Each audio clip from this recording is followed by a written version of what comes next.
Excellent. All right, councillors. So I might hand over to Darcy just to open the meeting, and then we'll go to acknowledgement of the country and go through the meeting procedures until the first item.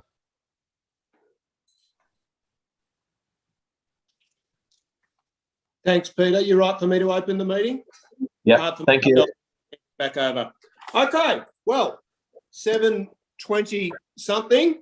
It's been an interesting commencement of the meeting. I'll declare the meeting officially open, and I'll thank Nathan Moran for being in attendance to provide the welcome to country and acknowledge what an excellent local citizen and local leader he is. Nathan, over to you. You're off mute. Get off mute. That always helps. Thank you, Das. Juri Gamarua, Dian, Babana, Gamarada, Gadigal, Wongal, Bidjigal, Nura. These words translate to g'day, women, men, comrades, friends. I'd like to acknowledge the Gadigal, the Wongal, the Bidjigal, traditional custodians and or owners of the Inner West Council area. Nura translates to country or one's estate. I'd acknowledge firstly, the language was provided by Paddy Garang, our first ever language provider, who provided these words and language in conversations to Lieutenant Dawes circa in 1790. He's an absolute treasure for us all. Now, as the CEO of Metro Local Aboriginal Land Council, the representative body for all Aboriginal people, and includes the responsibilities for protecting and preserving all the Aboriginal culture and heritage of the entirety of the Inner West Council, it's a great pleasure and honour to open tonight's council meeting in Gadigal language. As the local land council of the area of Inner West Council, we're very proud to acknowledge we're established as one of the first local land councils of Australia. Indeed, in the 1970s, we were established as Redfern Land Council. For other reasons, we ended up with only New South Wales land rights. But under New South Wales land rights, we're established as a legislated body, like local governments. Our charter's a little bit different. Our rights provided and responsibilities relate to the claiming of Crown lands, to seek as recompense for the loss of all other lands, property, be they freehold, leasehold, and all the other commodities that's been traded, such as timber and minerals and waters. We were given land rights in 1983. But in this sense, maybe pointedly, it's not yet occurred or been realised in Inner West Council, but I certainly attest we're working on opportunities to continue preserving and protecting the culture and heritage that does exist in the Inner West Council. Certainly do have Aboriginal land claims we hope to have resolved in the near future. And we say openly, we treasure the culture and heritage that exists within Inner West Council, be that from rock art, campsites, midden sites. We also share great ecology, culture and heritage of, say, the western parts of Gamay, or what we know as western parts of Botany Bay. Balmaring, the original name of Marrickville. Umbermora, the original wetlands name of what's now Marrickville Community Centre or Addison Road. Puliyari, also known as the Cooks River. We also share the affinity of the connections with the Sydney Harbour and Parramatta River. We also attest but one of the greatest actions in our history occurred on the edges of Inner West Council, that being Pemaway, a great Bidjigal warriors connection to the place that we know today as Marrickville Golf Course and or surrounding steel parks, where a great act of retribution took place in Pemaway addressing one Mr McIntyre, the gamekeeper of the colony. But we as a local land council, as the rep body for all Aboriginal people, seek to work with the local council, Inner West Council, in the best interests of all the community, particularly the Aboriginal communities that live in the area. I note we've got a number of residents, social housing, privately owned residentials by our land council, and we also have a large number of Aboriginal members living in public housing in the Inner West Council. So in saying that, we welcome engaging with Inner West Council, working indeed with all LGAs to authentically work as two respective public bodies in the best interests of our common and respective responsibilities. And for us, we see it as essential in working with LGAs for more effective and efficiently for our land council to address the needs of Aboriginal people, our culture and heritage in the best interests of all. And I hope that maybe looking forward, we can entertain negotiating a principles of cooperation where we can enter something more thorough longer lasting, that really does acknowledge in similar terms, respectively, what we do with other primary partners and or stakeholders. But for now, thank you, Darcy, the entire West Council. I wish you well with tonight's meeting. Glad you overcome technology. We at Metro are doing the same. And if there's ever anything we can do, we'd certainly look forward to anything you need, just reach out to us. Okay, thanks very much, Nathan. And I know I speak on behalf of everyone at Council when I say that we would like to work with you on achieving those outcomes. Thank you. I dropped it into the Dropbox, my comments. It was a long-winded speech. I hope I do it justice to you all. Love the work you do as the representative democratic society for our local people. I'm an inner Westie council person myself, and really say to you all, look forward to working better and better and more into the future. And stay safe while we're dealing with this pandemic. We certainly as a community are committed to trying to do the best job we can to get out of it as soon as possible, to get back to humanity of interacting again. Thanks very much, Nathan. For the benefit of all of the people tuning in, we'll just provide the notice of webcasting, which is that these proceedings are telecast live onto YouTube and recorded there for posterity. So comments made in this meeting are made in the public domain. Are there any disclosures of interest tonight, councillors? No disclosures of interest. I'll ask everyone to please join me in a moment of quiet contemplation.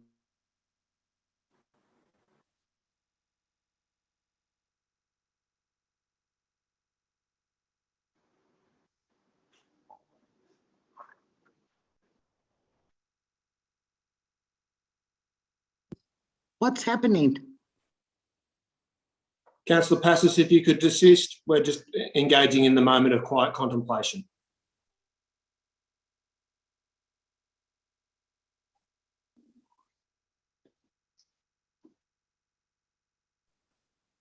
Thank you, councillors. There being no condolence motions or mayoral minutes, I'll now hand over to the General Manager to conduct the election of the Mayor and Deputy Mayor.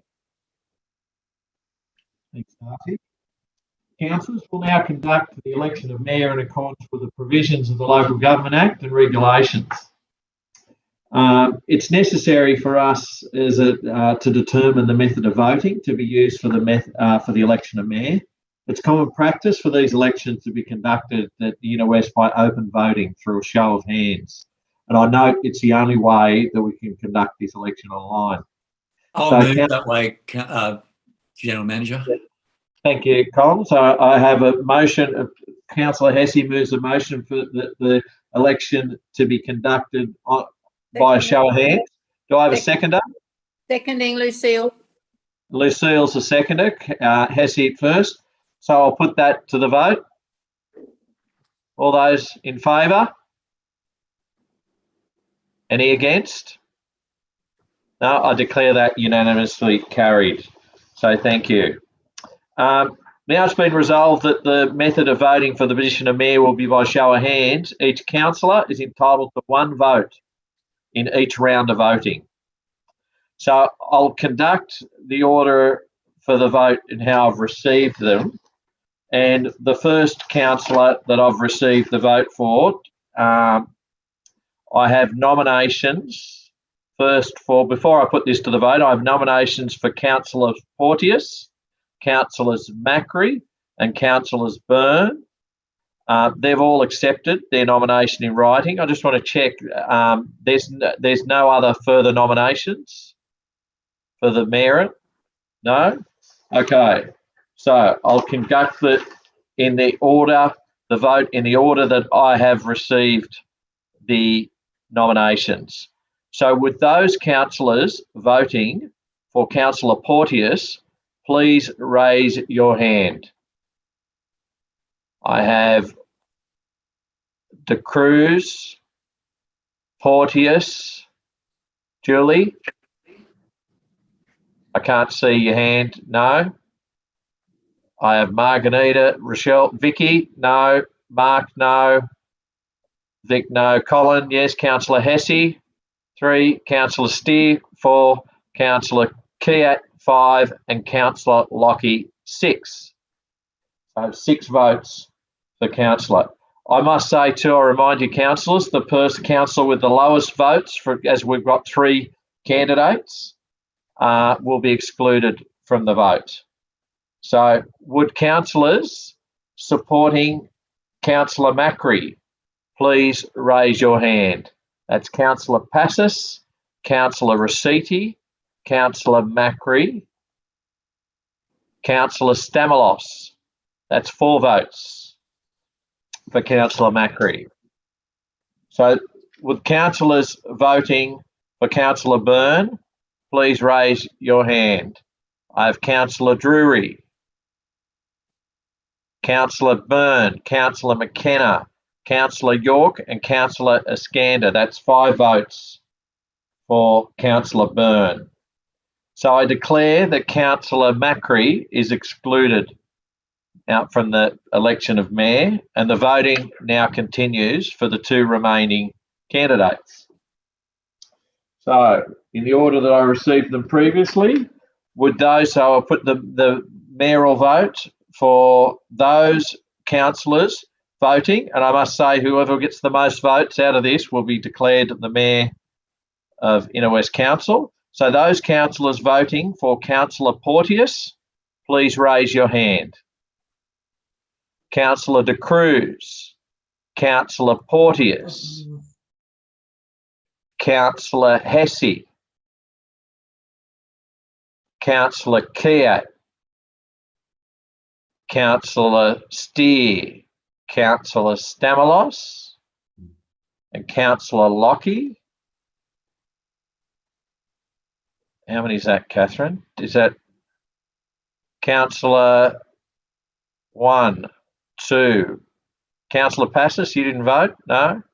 1, 2, 3, 4, 5, 6, 7. I have 7 votes for Councillor Porteous.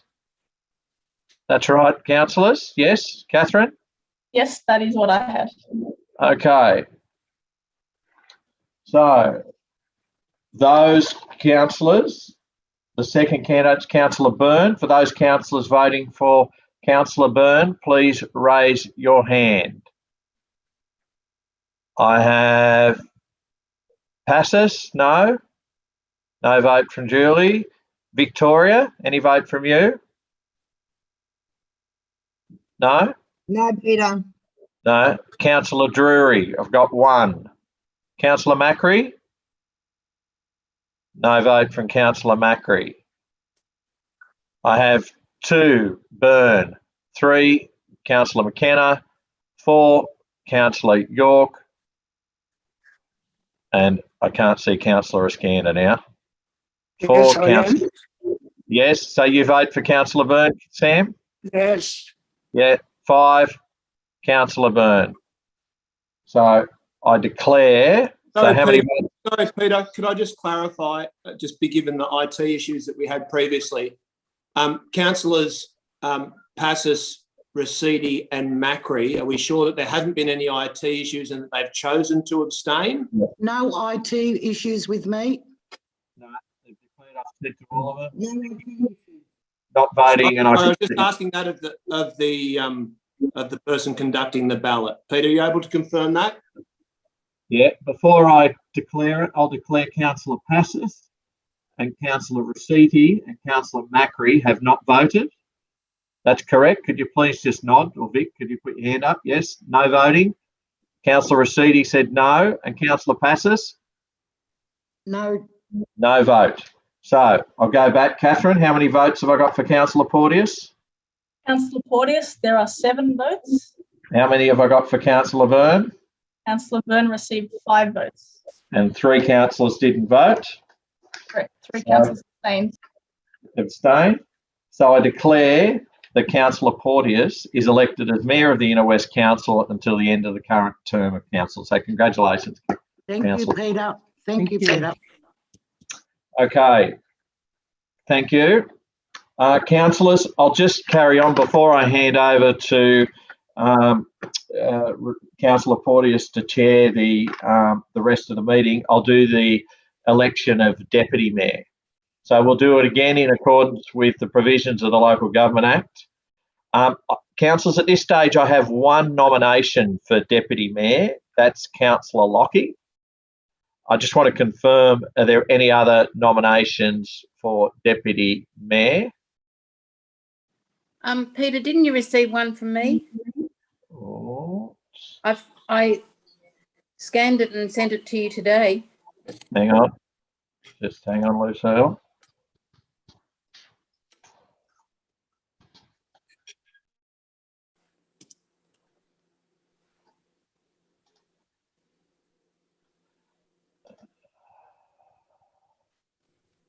I have got nomination, excuse me, councillors.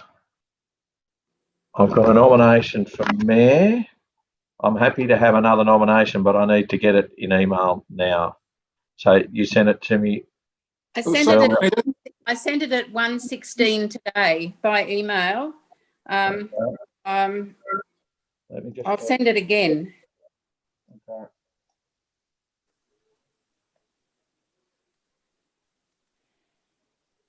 If you could send it again, thanks. I will. Weren't we told to have them in earlier? I can have it as long as I get it in writing, councillor. Sorry, Peter, I don't think anyone doubts the veracity of Councillor McKenna. She said that she submitted a nomination to you today. If we are able to check It was, well, I've sent it again, so it should be there very soon. If To we're in Victoria. Peter? yeah, thank you, Councillor McKenna. I'm just waiting for that. If I was in a if I were in a council meeting, Councillor Passis, I would receive that.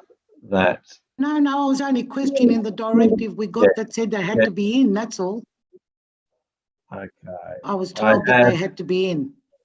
I have another nomination for Deputy Mayor from Lucille, Councillor McKenna. So we have two as well. Are there any more nominations, councillors? Okay, so I'm going to do it in the order that I've received the votes. So we'll vote, whoever gets the most votes is declared the Deputy Mayor until the current term of council. So, so for those councillors voting for Councillor Lockie as the Deputy Mayor, please raise your hand.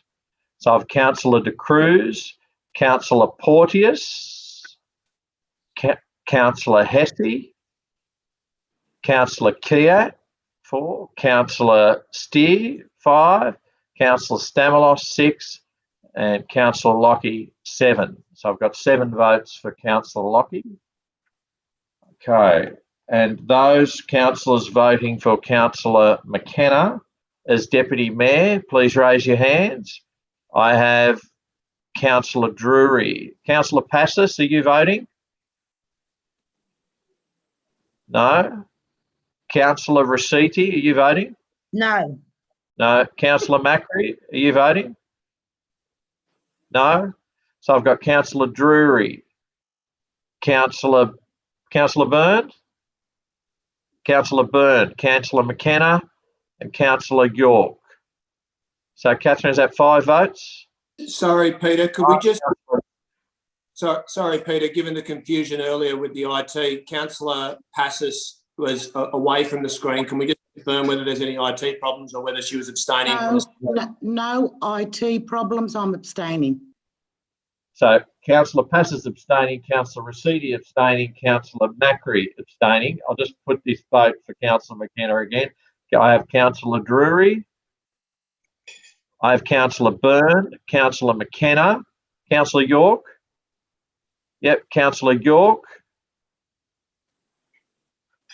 No one else there. No, Councillor Iskander.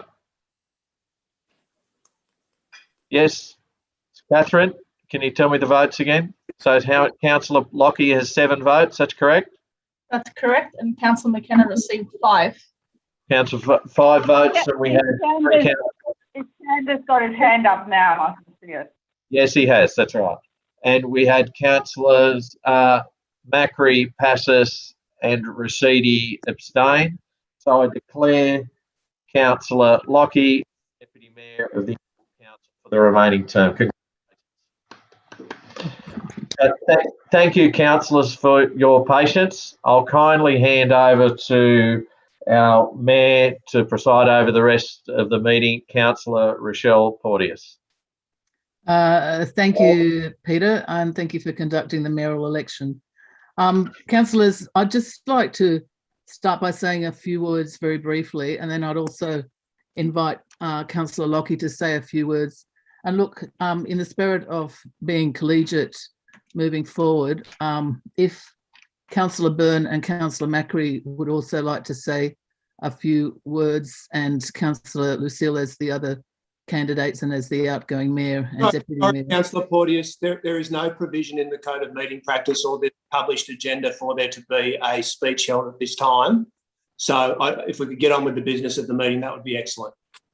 Thank you for that. I would like to say a few words, Mayor Porteous. Thank you for that opportunity. I think it's good. We've wasted enough time. A bit more won't change it. Thank you. Councillor Byrne, I'm sure that we can extend a little time to speak. I'm happy to, if you're concerned about the process. Certainly in the past, we've always enabled short speeches at the end of a mayoral election. Councillor Porteous, if we could seek advice from the governance officers about whether a matter that has not been published on the business papers can be now be included. It seems to be are you proposing that all councillors who wish to speak be able to? There's no provision for that in the business papers. Let's just call it a mayoral minute. Let's just call it a mayoral minute. Just move a point of order and seek advice and ask that we seek advice from the governance officers about whether the floor can be opened for an open mic session. Councillor Byrne, I'm happy to seek advice from the governance officers. My understanding certainly would be that this would be perfectly in line, as this is an item on the agenda. Okay, I'll put the question to the officers. Thank you. Thank you.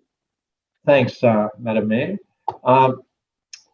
Yeah, look, it's a matter for council. Like, it's customer practice that the mayor says a speech after that thing. But if there's a worry about the procedure, you could move a motion to say they'll allow you to speak if you want. But to me, it's been practiced. Just put a further question, Mr. General Manager. When you say it's custom and practice, could you refer Councillor Byrne, could you please put your questions through the mayor? Yes, sorry, through you, Madam Mayor. Thank you. If you could, I'm just asking of the governance officers or of the General Manager, where under either the order of business or the code of meeting practice there is allowance for all councillors to be able to make speeches at this time. I note that in neither the election in 2018 or the election in 2019 were speeches made by myself or by the Deputy Mayor. So I don't believe there is a custom and practice of this council to that effect.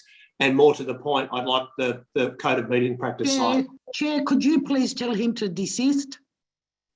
Thanks for your advice, Councillor Passis. Thanks, Councillor Byrne. I think it's pretty obvious that you can speak on any item that's on the agenda. I can understand that you may not want to speak, and that's your right not to speak. The items. Can I'll just get a further clarification, Councillor Byrne? I think we've had Councillor Byrne. I'm moving a point of order, Councillor Porteous. I'm seeking advice from the governance officers about how an open mic session relates to the code of meeting practice or the published business. Thank you, Councillor Byrne. This is not an open mic session. It's an item on the agenda, and we have a right to speak to it. No, you don't. As the advice has already been provided, Councillor Byrne. Advice from the governance officers, please. Point of order, Councillor Porteous. Can you please seek to ask Councillor Byrne to desist, and he might note that he's no longer the chair of the meeting. Yeah, Councillor Byrne, I think it's just ask the question. Advice from the governance. Councillor Byrne, the advice has already. Councillor Byrne, the advice has already been received. I would ask you to desist. I think you are being excessive. I understand that it might be a little bit difficult for you at the moment, and I note that we have governance. I do think we can move on from that. Yeah. Note that we have a governance expert in attendance, and I'll ask that they provide advice on the matter, please. Yeah. Okay. I'll defer to the. Sorry, the person who has the expertise is Peter Doyle, is that right? Yeah, that's right. Okay. And there, it's Peter Doyle is assisting us with a few meetings. He sits on the meeting. He can provide some advice in accordance with the code of meeting practice. So over to you, Peter. Can you hear me? Yeah. Yes, yeah. Right. Yeah. So it is common practice once the mayor is elected for the mayor and certainly the deputy mayor to comment on the election and so on. There's nothing in the code of meeting practice that prevents that from happening. But again, as the general manager indicated, if there is some concern amongst the majority of the councillors, they don't want that, they can pass a resolution. But generally speaking, it is common practice in local government that a few speeches be made by the incoming mayor and incoming deputy mayor. Thanks very much. I appreciate that. Councillor Byrne, would you just take up your offer Councillor to Byrne, speak as well? thank you very much. Councillor Councillor Byrne, thank you. I'm happy to take up your offer to speak after you have. Thank you very much. Thank you, Councillor Byrne. So I think following the advice, it would seem that it's custom and practice for the mayor and the deputy mayor newly elected to speak. And I think following that custom and practice, we will limit those speeches to the mayor and the deputy mayor. So I will speak briefly, and then I will hand over to Councillor Lockie if she would like to say a few words. Look, I would just like to say, first of all, thank you, councillors, for electing me tonight as mayor. I recognise the fact it's for a short period of time. It is necessary, obviously, legislatively for us to elect a mayor. I do hope that in that short period of time that I am mayor and we're working together, that we can seek to be collegiate in the way that we work together. I very much want to be able to work in a way which everybody feels that they're being listened to and that they're being respected. I guess for me, respect is a very important issue. I think it's absolutely critical that we respect each other when we respect the community. We're here for the community. It's our privilege to be able to represent the community. Whether or not people are continuing on in the next term of council in seeking a re-election, that is up to them personally, what they have chosen to do. But I don't think in any way that influences what they're doing every day when they are councillors here on this council. And I want to thank everybody, because I might not get another chance to do it for the work that you do. We don't always see eye to eye. In fact, we generally don't. And it hasn't been a good council in many ways. It's been a very difficult council. And I think we could have worked so much more productively over this term in council. But I do think that every day is a new day and we can change. And so I hope that working in the next few months as we go towards the end of this term of council, we can find a better way forward, a better culture. I'm also pleased this evening that you have a female mayor and you have a female deputy mayor, and we're both progressive as well in our politics. I think that's a great thing for the Inner West Council. And I look forward to this short, brief, but I hope very productive term of council.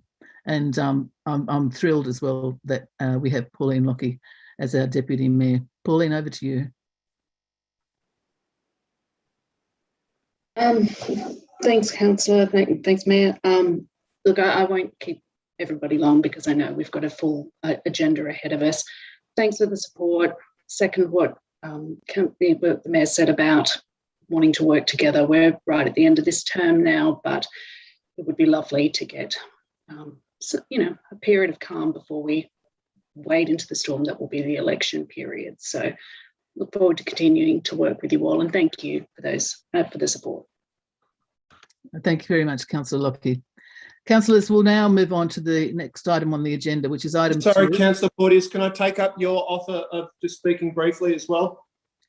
Councillor Byrne, you sought advice. The advice was that it's only custom and practice for the mayor and the deputy mayor to speak. We have both spoken.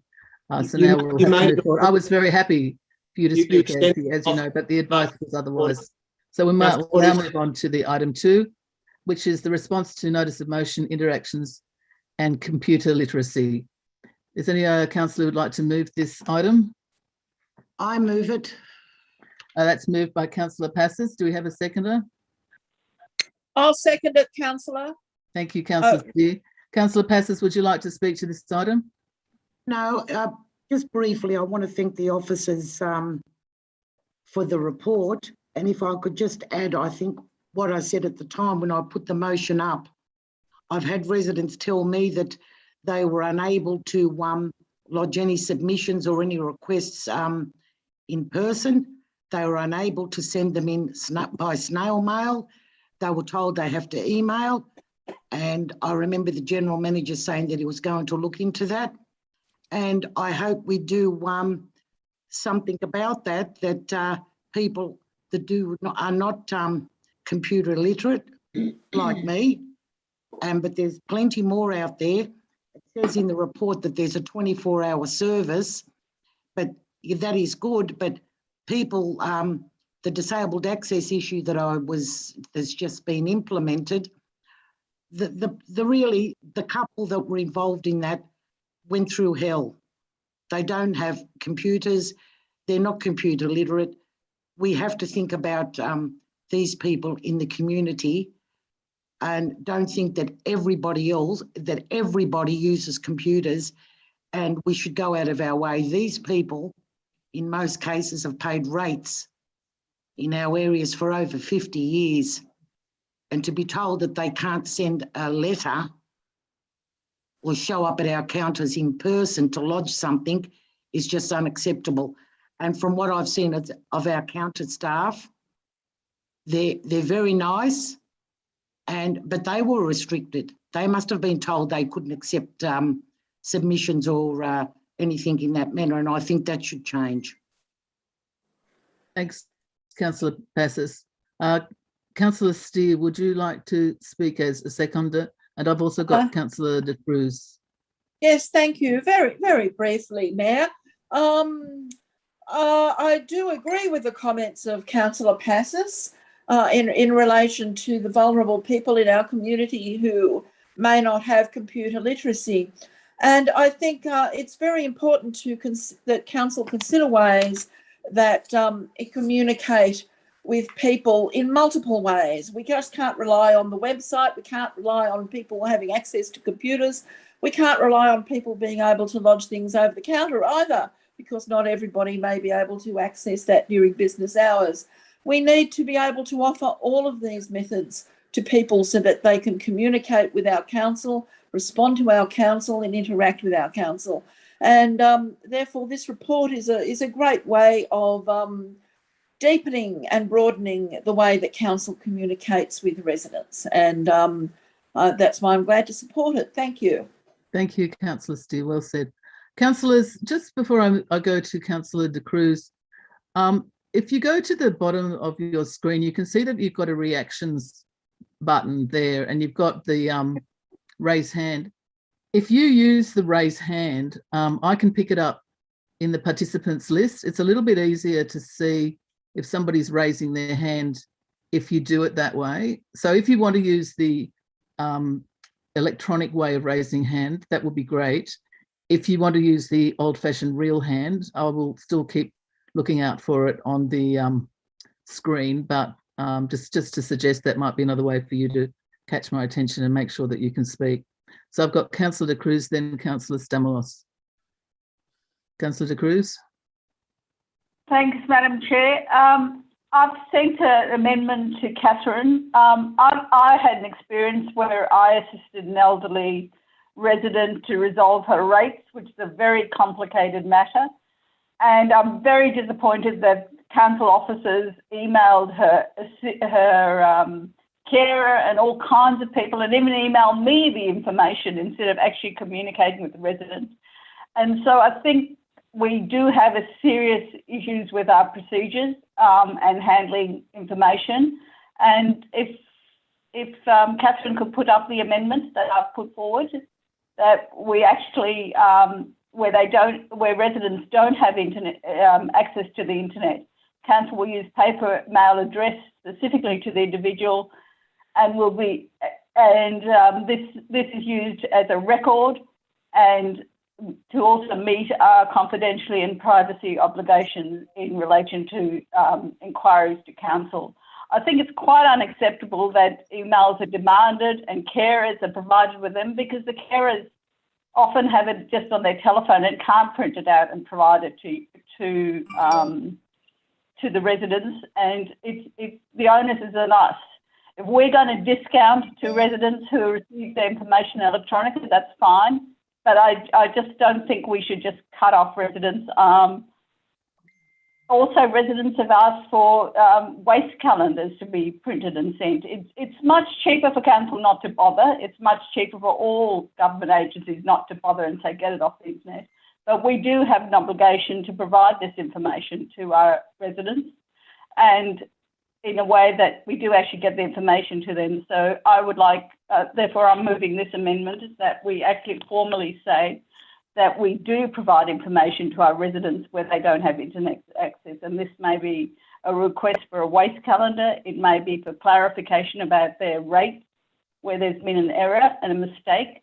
Because then these residents, in the case of the instance I was involved in, it involved the bank and automatic payments, and it's a very complex matter, and it is not something that a carer can address, and the resident was quite capable of addressing it, but had no information provided to her.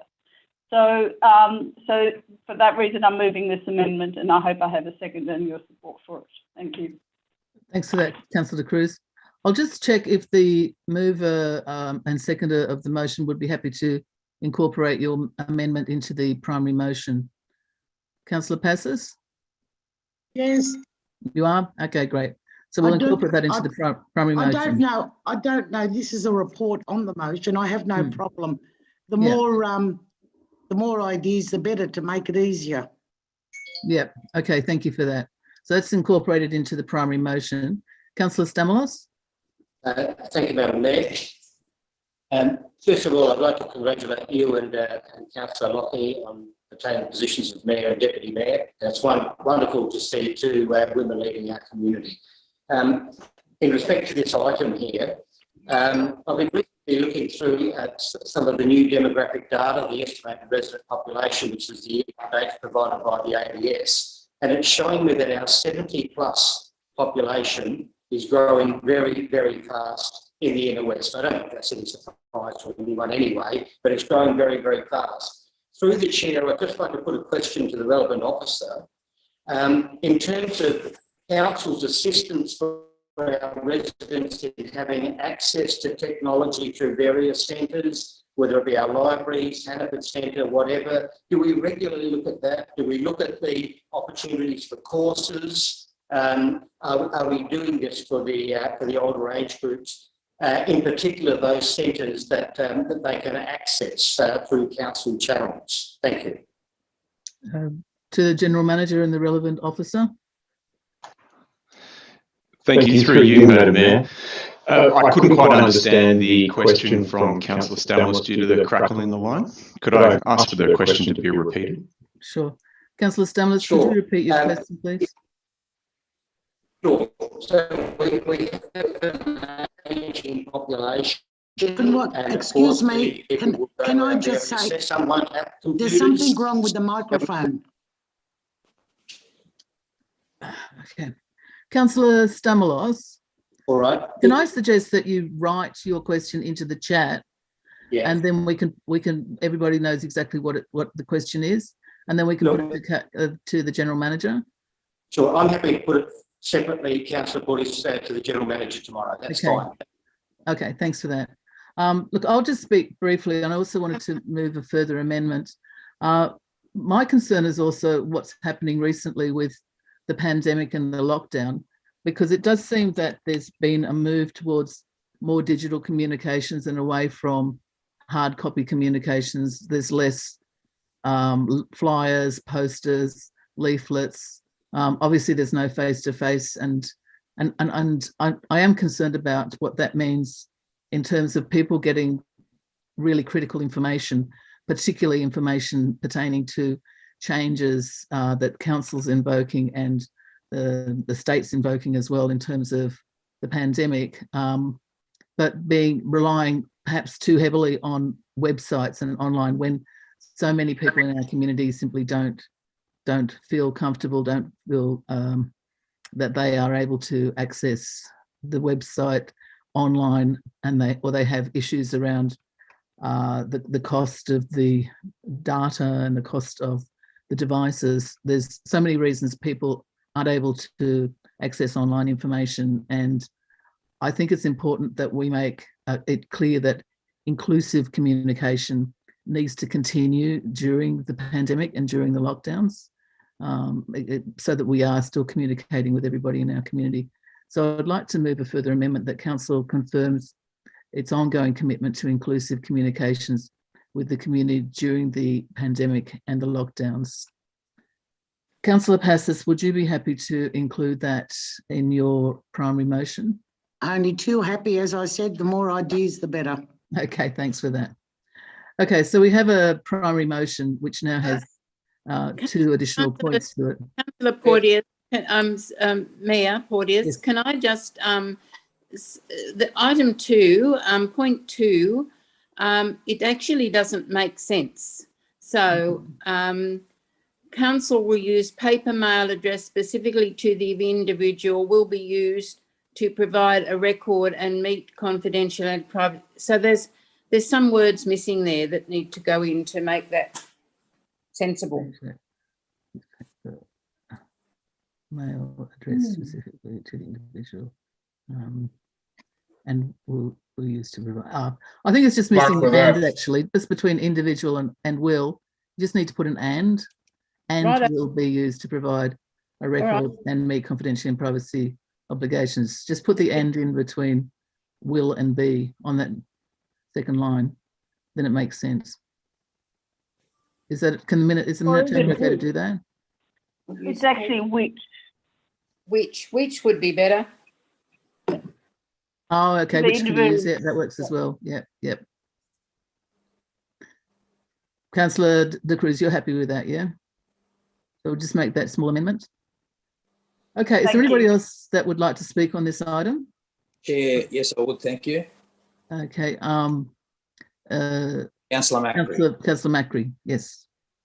Yeah, Chair, I think it's important that we acknowledge that our website isn't friendly and easy to use.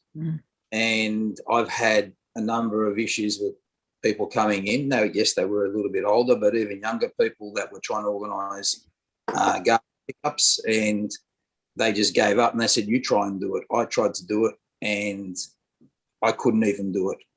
I couldn't connect. It didn't take me to the right places. So I think we need to really review that IT system that we're using for the website and actually deliver some outcomes. One of the actual programs we had for seniors was actually Cyber Seniors, where we partnered with local schools, and senior students would actually facilitate classes with older people to teach them how to use computers. I wonder if that's in the strategy anywhere to actually reignite that program for the future, not during COVID, obviously. So I suppose it's a question through to the manager if Cyber Seniors is being looked at as an option as part of the seniors programs. So you want to put that through myself to the general manager? Yeah. Madam Mayor, through the chair, can I take that on notice? Caroline is offline at the moment, so I might take that and bring that back. And I think with a few of these things, we might be able to tie some feedback through a councillor briefing on our engagement strategy as well. So I think that'd be important to cover this yourself. So I can take that as a question on notice if that's all right, Madam Mayor. Yes, I think that's going to have to be all right. Yeah. Okay, Councillor Macri, had you concluded your comment? Yes, I have. Okay, thanks, Councillor Macri. Okay, councillors, if there's nobody else that wishes to speak on this item, I'll go to Councillor Passis for a right of reply. Well, thank you very much, and everybody for coming on board. It's only a way we can move forward to help the elderly. And as Councillor Stamoulis is a numbers man, everybody will be my age before they know it. Thanks, Councillor Passis. Okay, councillors, I'll now put this item All those in favour, please raise your hand. And right. So I have Councillor McKenna, Councillor Skender, myself, Councillor Passis, Councillor Stamoulis, Councillor De Cruz, Councillor Hesse, Councillor Lockie, Councillor Drury, Councillor Steer, Councillor Macri, Councillor Rossetti, Councillor York, Councillor Byrne. Are you there? I am Councillor Mayor Porteous, and I'm in support. Thank you. And Councillor Kiat, are you there? Yep, and I support. And support as well. Okay, thank you. All right. Catherine, is that everybody? Is that unanimous? Yes, that's everyone and unanimous. Great, thank you very much. Thanks, everybody. Moving on to item 3, which is the investment strategy and portfolio review. I'll move that. Okay, that's moved by Councillor Stamoulis. Do I have a seconder for that? I'll second it. So that's seconded by Councillor Passis. Councillor Stamoulis, did you want to speak to that item? No, nothing, thank you. Okay, Councillor Passis, did you want to speak to that item? No, thank you. Okay, is any councillor wants to speak to this item? Otherwise, sorry? Yeah. Who's that? Councillor McKenna. Councillor McKenna, yeah. I'd like to just thank the officers for the report. It's and for the work that they do in managing our money. We always get a tick from Prudential, our who assist us, and it's quite complicated. It always disturbs me somewhat that most councillors don't speak to this, and it's such an important part of what we do. So thanks to the officers for the great work. Thank you, Councillor McKenna, well said. Councillors, if there's nobody else that would like to speak on this item, I'll go to I'd like to speak. Can I speak? That is Sorry. Councillor De Cruz. De Cruz. Yep. Yeah, sorry, encouraged by Councillor McKenna, I felt I should speak. I think perhaps we should note that the council actually has $230 million sitting in investments, and that's a significant amount of money. And I guess I expressed concern that we're not in the business of having a good bottom line. We're in the business of delivering services. So I think whether we should actually be concerned that we have such a significant amount in the bank, so to speak. And the second item is there a concern that our investment is actually going backwards because of the current low returns? Could I have a comment on that? So from the relevant officer. These are comments rather than a question. Is that correct, Councillor De Cruz? There was two questions. Okay. One was about the amount of money we have in the bank, whether that's consistent with other councils or whether it's a large amount. And the second question was about whether our investments, the actual value of them, are going backwards because of the returns being so low. Okay, so I'll put those to the General Manager. Thank you, and through you, Madam Mayor, I'll respond to that question. I don't have visibility of other councils' investment portfolios, so I'm not in a position to provide comment in relation to our size. In addition, in relation to the second question, as per the report, council's investment portfolio reflects the low interest rate environment, which does come with a quarterly return declining this financial year. But again, as the report comments, the portfolio performs strongly, outperforming the Bank Bill Index for the financial year.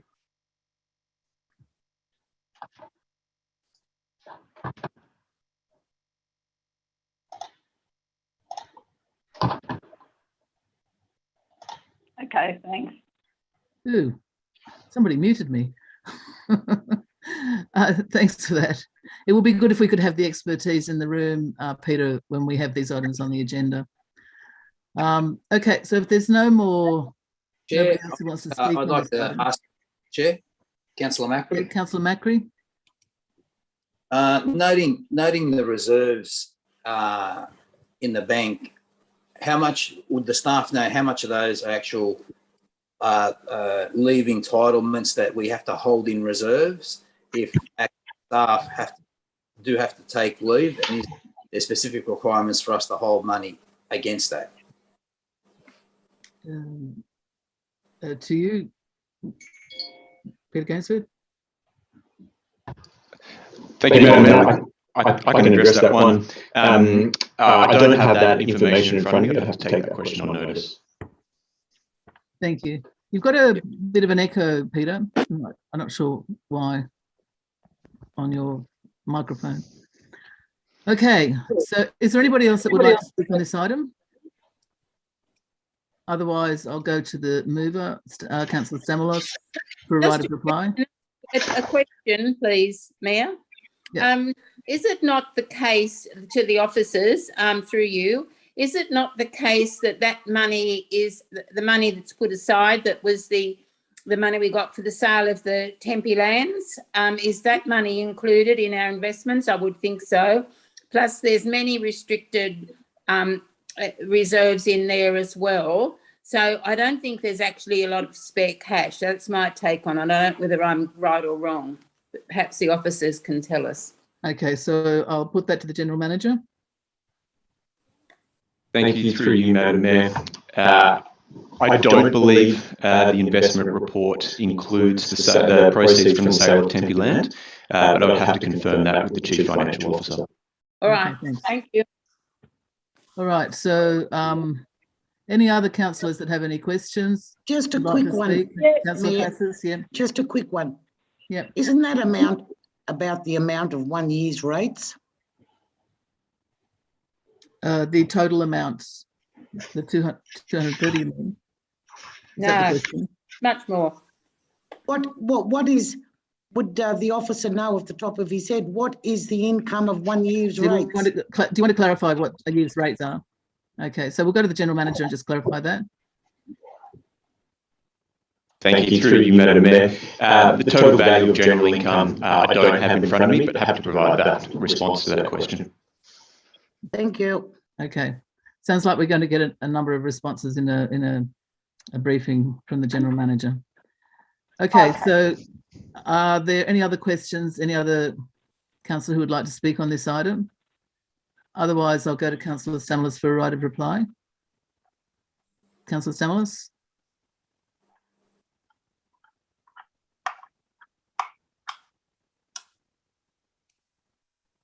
I think Councillor Cruz was asking a question, Councillor Mayor. Did you want to make a right of reply, Councillor Stamalos? No. I just, sorry, I think he was asking if I had a question, I thought and I Councillor didn't. Cruz had her hand. The point I wanted to make was just to clarify whether the General Manager is going to provide a briefing about the reserve, or we need to put that as a item in this that a report be brought back to Council on the reserve, on the monies that are invested in the investment program. At the moment, any questions that are not answered on the night of the council meeting are responded to in writing by the council officer or the General Manager and forwarded to the councillors. If you want a briefing, you'd need to move that as a separate item.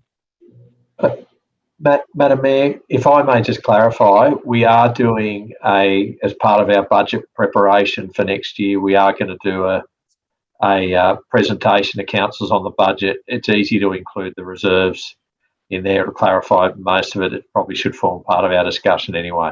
Okay. So we are going to be doing that briefing.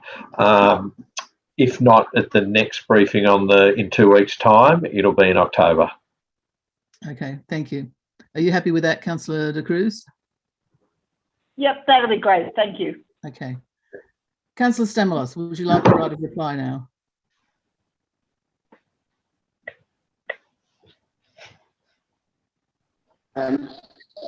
Thank you, Madam Mayor. just very quickly, the temporary lands funds are not in that data, otherwise you'd be sitting, I think, at about 310 million if it was. But just one very quick question that may not be answered now, but Councillor Stamalos, the right of reply. 20% Councillor Stamalos, $44 million, and you know, Councillor Stamalos, investments. Would something be done about that audio? Yeah, Councillor Stamalos, your audio is really bad, and you don't ask questions in the right of reply. It's just a right of reply. The questions needed to be asked earlier. So if you don't have a right of reply, I'm sure the General Manager will answer your questions outside the meeting, but... Okay, thank you. Yep, okay. Councillors, I'm now going to put the item through the motion and that the report be received and noted. All those in favour, please raise your hand. And I have Councillor McKenna, Councillor Passos, Councillor De Cruz, Councillor Hesse, Councillor Lockie. Councillor Drury, I can't see you. Councillor Drury, are you there? Not at this time. Councillor Drury? No.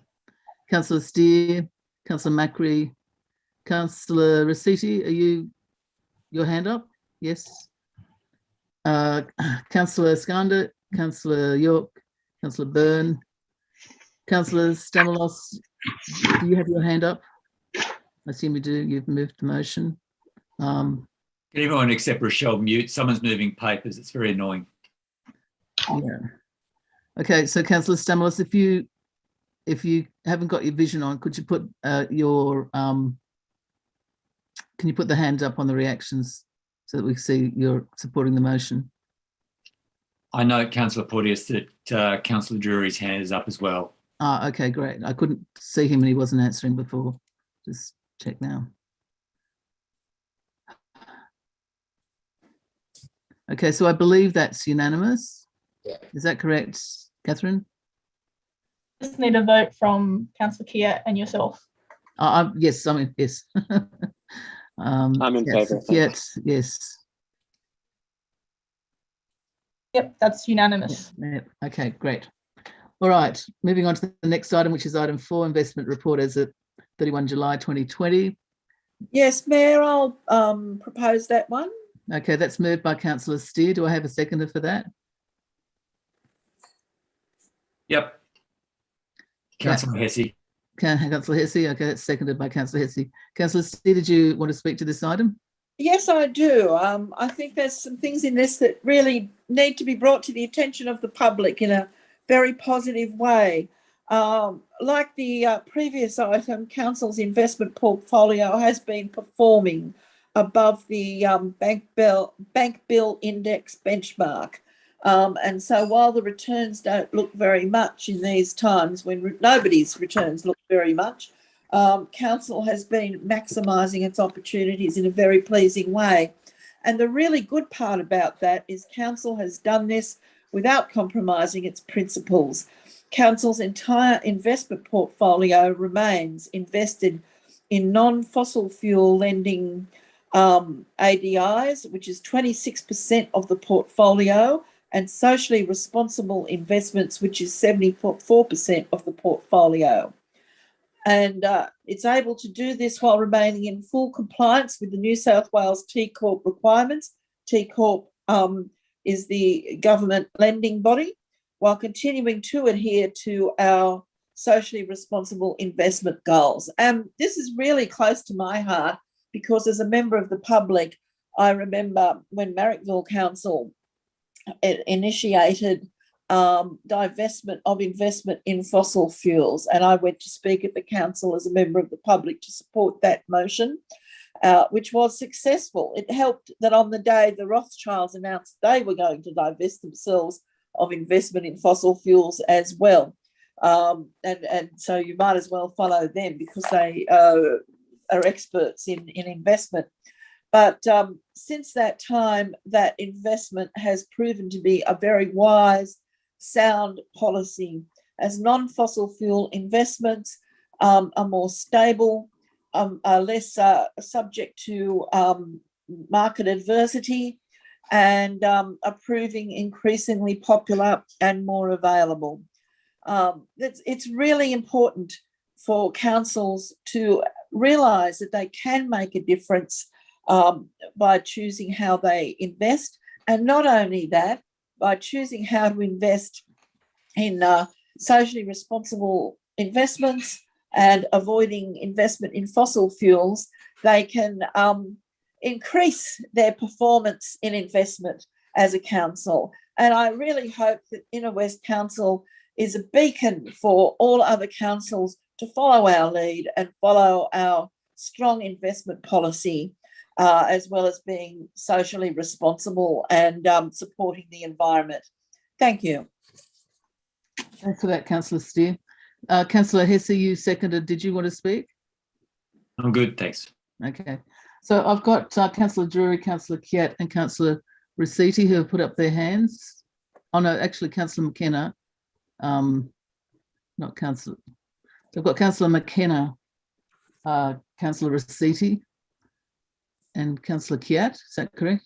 Sorry, I lowered my hand. Okay, so now I've got, it keeps changing. Now I haven't got anybody.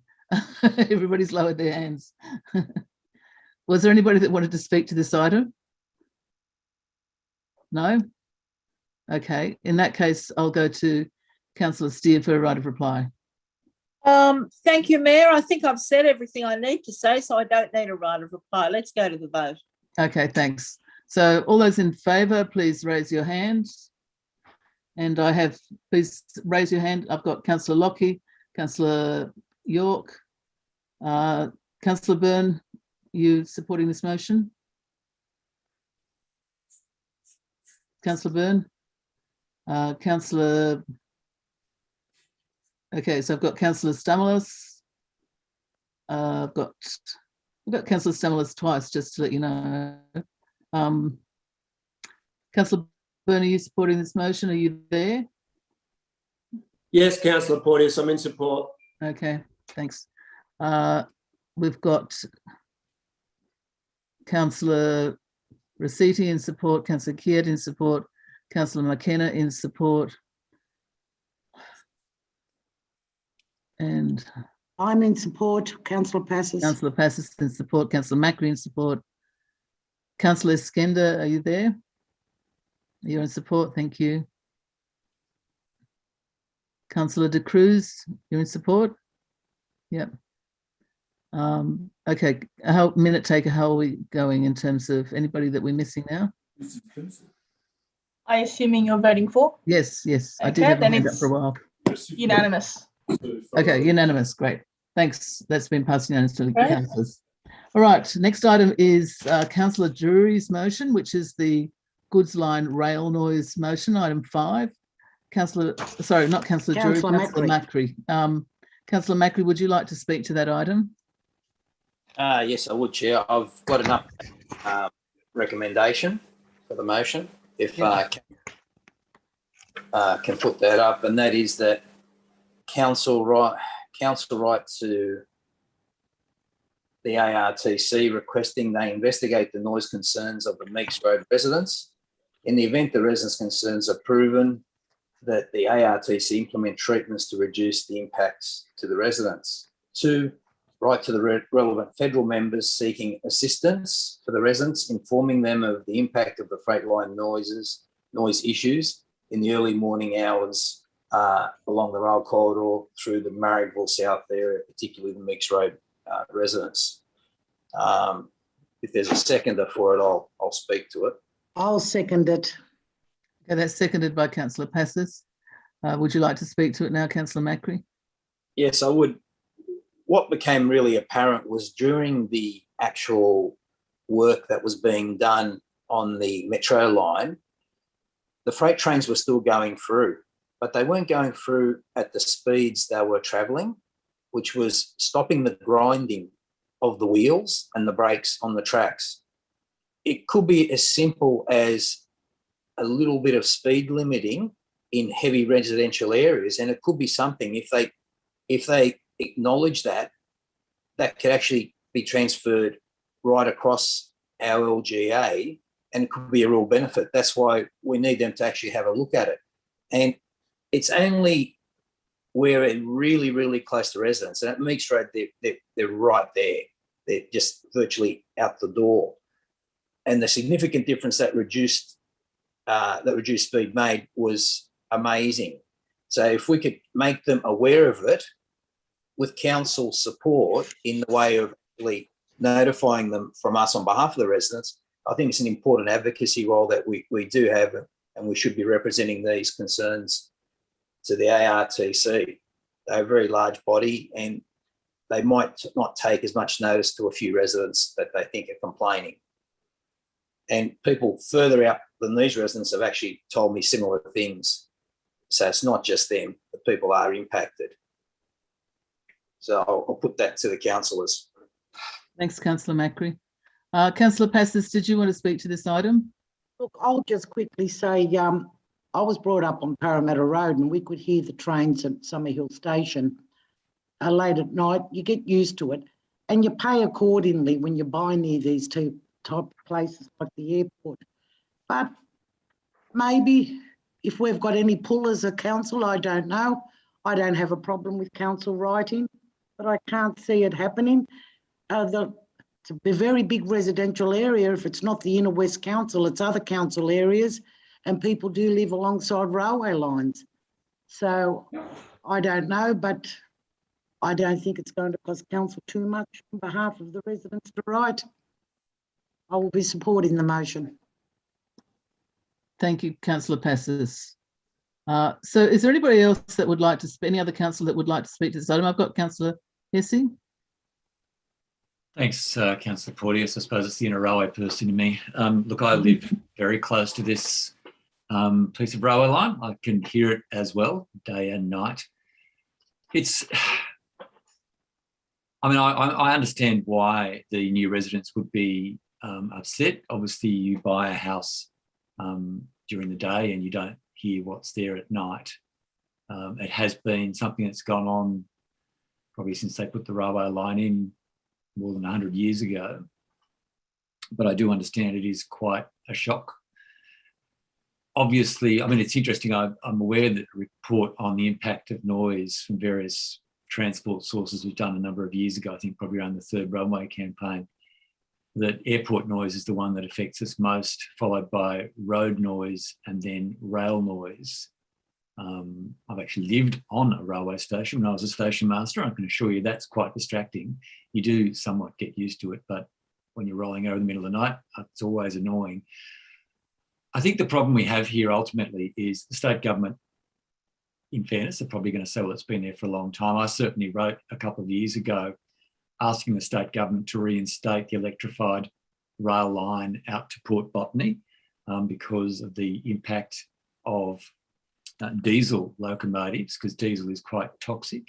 And the state government replied to me in some detail, basically saying they wouldn't because it would cost too much. And I think that's the issue, is the costs with ameliorating all these things. Basically, of course, it's a very twisted, it's where the rail line there takes quite a jump to the left or the right, depending on which way you're going. So it is one of those things where you're going to get a lot of friction. So long as it's maintained, I agree with Councillor Macri, it would be better if it was slower. But yeah, it's one of those things where it's going to be noisy regardless. So I'm happy to support it, but I don't feel we're going to get much response, but that's okay. Thanks. Thanks, Councillor Hesse. Is there any other councillor that would like to speak on this item? Otherwise, I'll go to Councillor Macri for a right of reply. Thanks, Chair. I'll just address a couple of things that have been said. It's not about living near a rail line and the passenger trains. There's no issue with the passenger trains. It's the actual goods trains that are coming through at basically 3 o'clock in the morning. And the airport has to close because of its impact to residents. There's a curfew there. Not asking to implement a curfew to stop the trains running. It's in those built up areas, particularly this one, where the people noticed a difference when this trains were slightly slowed down. So it's not a huge cost. It's not a matter of doing, it's a procedural thing. If a procedural thing can be implemented and they're aware of it, I don't know what they'll do. During the day, they'll still run through it at the hours they do. And it's not as offensive because there's a lot of background noise. But, you know, I was contacted by someone on Thornley Street where council had gone in and cleaned the drain. When they put the drain in, they didn't put the lid properly. And he says, during the day, it's not bad. But at 3 o'clock in the morning, when you're sleeping, the car runs over that drain, it just goes right through you. And that's what this is like. It's not really a state issue. It's a federal issue because the freight rail system is a federal thing. So that's why we'll be writing to the federal, not the state government. So I'm hoping that we do get something for the residents and, you know, show that we do care enough to write a letter on their behalf. Thank you. Thanks, Councillor Macri. I'll now put that motion. All councillors in favour, please raise your hands. So I've got Councillor De Cruz, I've got Councillor Porteous, Councillor Drury, Councillor Steer, Councillor Hesse, Councillor Stamalos, Councillor Lockie, Councillor York, Councillor Iskander, Councillor Byrne, Councillor Rossetti, Councillor Kiet, Councillor McKenna. How are we going, Catherine? Do we have everybody now? Just need Councillor Passis. Councillor Passis, yeah. Councillor Passis, do you support this motion? Yes, I do. My hand's up. Thank you. Okay, that's unanimous then. Thanks, councillors. So the next item on the agenda is item 6, which is the new park in Croydon. That's Councillor Passis, that's your motion. Would you like to speak to it? Yeah, thank you, Chair. Actually, sorry, I need a seconder first of all. Do we have a seconder for this item? I'll second that. Councillor Rossetti. Councillor Rossetti seconding. Thanks, Councillor Rossetti. Sorry, over to you, Councillor Passis. Yes, Chair. By the time this has been on the agenda so long, it would be, this little park should be heritage listed. Well, the motion speaks for itself, but I would also like to say the landscapers and the architects that we had working there, yes, they're paid, but they really interacted with the residents and did the work. They were really happy about what they were doing. They were very involved. And I also think that Mrs. Reamy Holmes, who supplied all the information that was put on the plaque, the initial plaque, the plaque's been taken away. I have to raise this because there was a mistake on it. It still hasn't been put back. So if I could, if the officers or the general manager could follow up on that. I think when we've got residents that spend their time working with council to give them background, we should acknowledge them, take the time to acknowledge them. And it's the first time in all the years that I've been on council that anybody willed a property to council. And may God rest Miss Bell's soul for doing that. I drive past there often and people are using it. They're sitting there and they're having snacks or just sitting in the sun. So I would like everyone to support this motion. And I would also like to know when the plaque will be put back. And the more residents that become involved, we should nurture that to take pride in our municipality. Thank you. Thanks, Councillor Passis. By the way, the Mayor has already put out a press release about this. I think it came out the day that my motion went in, I'm not sure, but I'm glad that he followed up on my motion for a press release. Thanks, Councillor Passis. Sorry, just a point of order, Councillor. Yeah, point of order, Councillor Porteous. Sorry, Councillor Porteous, just a point of order. Councillor Passis has just referred to me as the Mayor, as she knows from her participation in... the former Mayor. I'm yes, sorry. In absenting herself from both ballots tonight.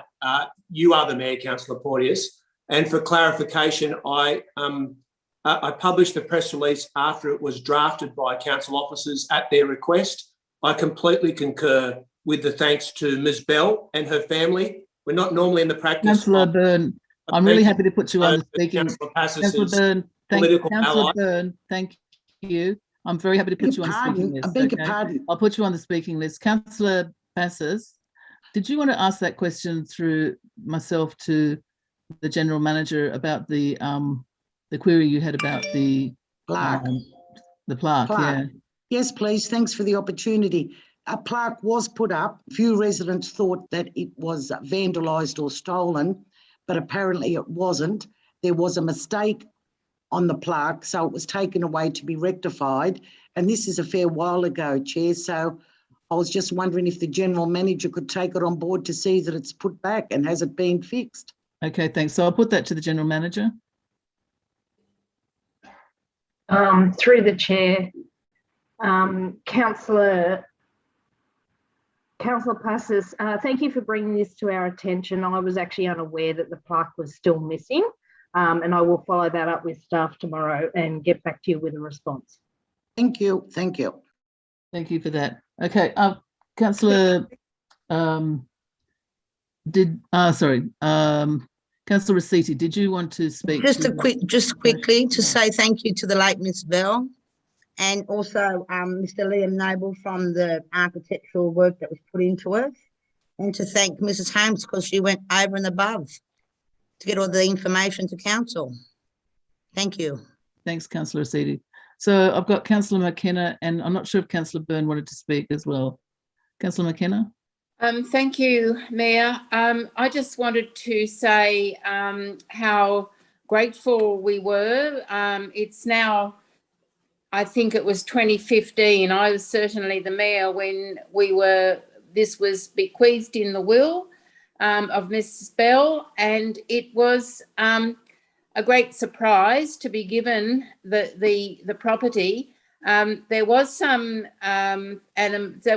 contention at the time that the house had to be demolished to make the park, but now that it's done, it's really well accepted, and it's such a great job, and everybody's really happy with it. So it's a good result all round, and something that doesn't happen very often, that somebody bequeaths something like that to you in the will, so to the council. So that was, it was a really nice thing for her to do.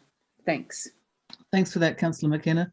Councillor Byrne, did you want to speak further on this item? Yes, thanks, Chair. I just wanted to say I'm not sure how much of what I said previously was able to be heard after you were speaking over the top of me, but Betty Bell making this contribution is just extraordinary. I'm not familiar with any citizen having made such an altruistic donation for the public good, in my experience in public office. And whilst none of us will ever know Betty Bell, I think we can say that she is, by any measure, one of the best citizens that any of us could ever hope to come across. I'm not sure I feel entirely comfortable with including in the same motion with her extraordinary contribution, recognition of Ms. Holmes, Councillor Passis's political ally. I am grateful for her. Point of order. Yes. Point of order, Councillor Passis. Point of order. I think what the Mayor has said is totally unnecessary. Mrs. Holmes, his mother is a neighbour to Mrs. Point of order, Bell. Councillor Passis. The Mayor is Councillor Porteous. The Mayor. Renee Holmes grew up with Mrs. Bell before I met Renee Holmes.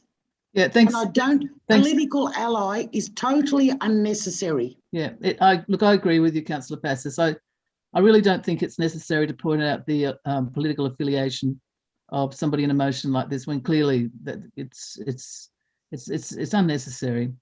Councillor Byrne, if you'd like to continue. Thanks very much, Councillor Porteous. Yeah, as I say, I really don't like to see Betty Bell's contribution equated with anything else, because I've never seen a more altruistic contribution from anybody in my entire time in public office. We all owe her a great debt of gratitude, and I've had some excellent feedback from the community about the great work, about how enjoyable the park is, and the great work that the council officers have done in delivering the project. So that's excellent as well. Thanks, Councillor Byrne. Councillor De Cruz. Yeah, thank you, Chair. Look, I'd just like to acknowledge that it is a beautiful park. It's a very generous bequeath by Ms. Bell. And the photographs I've seen, unfortunately, I have not been able to get there, and the lockdown hasn't helped. but the photographs look stunning, and the community has certainly welcomed the space. So the architects and the council officers who worked on that have done a sterling job. As far as acknowledging Rennie Holmes, I think that is worth acknowledging. There are people in our community who really connect with that community and connect council to their communities. So, and they tell their stories and they share the stories with the council officers to publish on informative, interpretive signage around the area. And I think it's actually really disappointing that the draft information is not provided to the people who helped draft the information before it is sent to the printers as such. I'm disappointed to hear that the sign has not actually been re-erected, because it was some time ago that Ms. Holmes contacted me saying that the sign had been taken down because there was an error. So she actually said it was because it appeared to have been damaged. So if we can see clarity of what the actual problem was with the sign. And I'd just like to say that the park is actually well received, and the community really appreciates that kind of thing. And that the interpretive signage to go with it is really, really important for people to realise how that park came about. Thanks. Thanks for that, Councillor Cruz. Okay, I don't think I've got any other councillors that wish to speak on this item. I'll go to Councillor Passis for her right of reply. Thank you, Madam Chair. Well, as I said, the motion speaks for itself, and I think we should recognise the good work of people, the good work of residents, and may God bless Mrs. Bell's soul. Thank you. Thanks, Councillor Passis. Thanks for bringing this motion to Council as well. Councillors, I'll now put this motion. All those in favour, if you could raise your hand. So I have Councillor De Cruz, Councillor Porteous, Councillor Kiat, Councillor McKenna, you're in favour, yes. Councillor Rossetti, Councillor Passis, Councillor Hesse, Councillor Drury, you're supporting this motion? Yes. Councillor Steer, Councillor Macri, Councillor Stamalos, Councillor Lockie, Councillor Skander, Councillor York,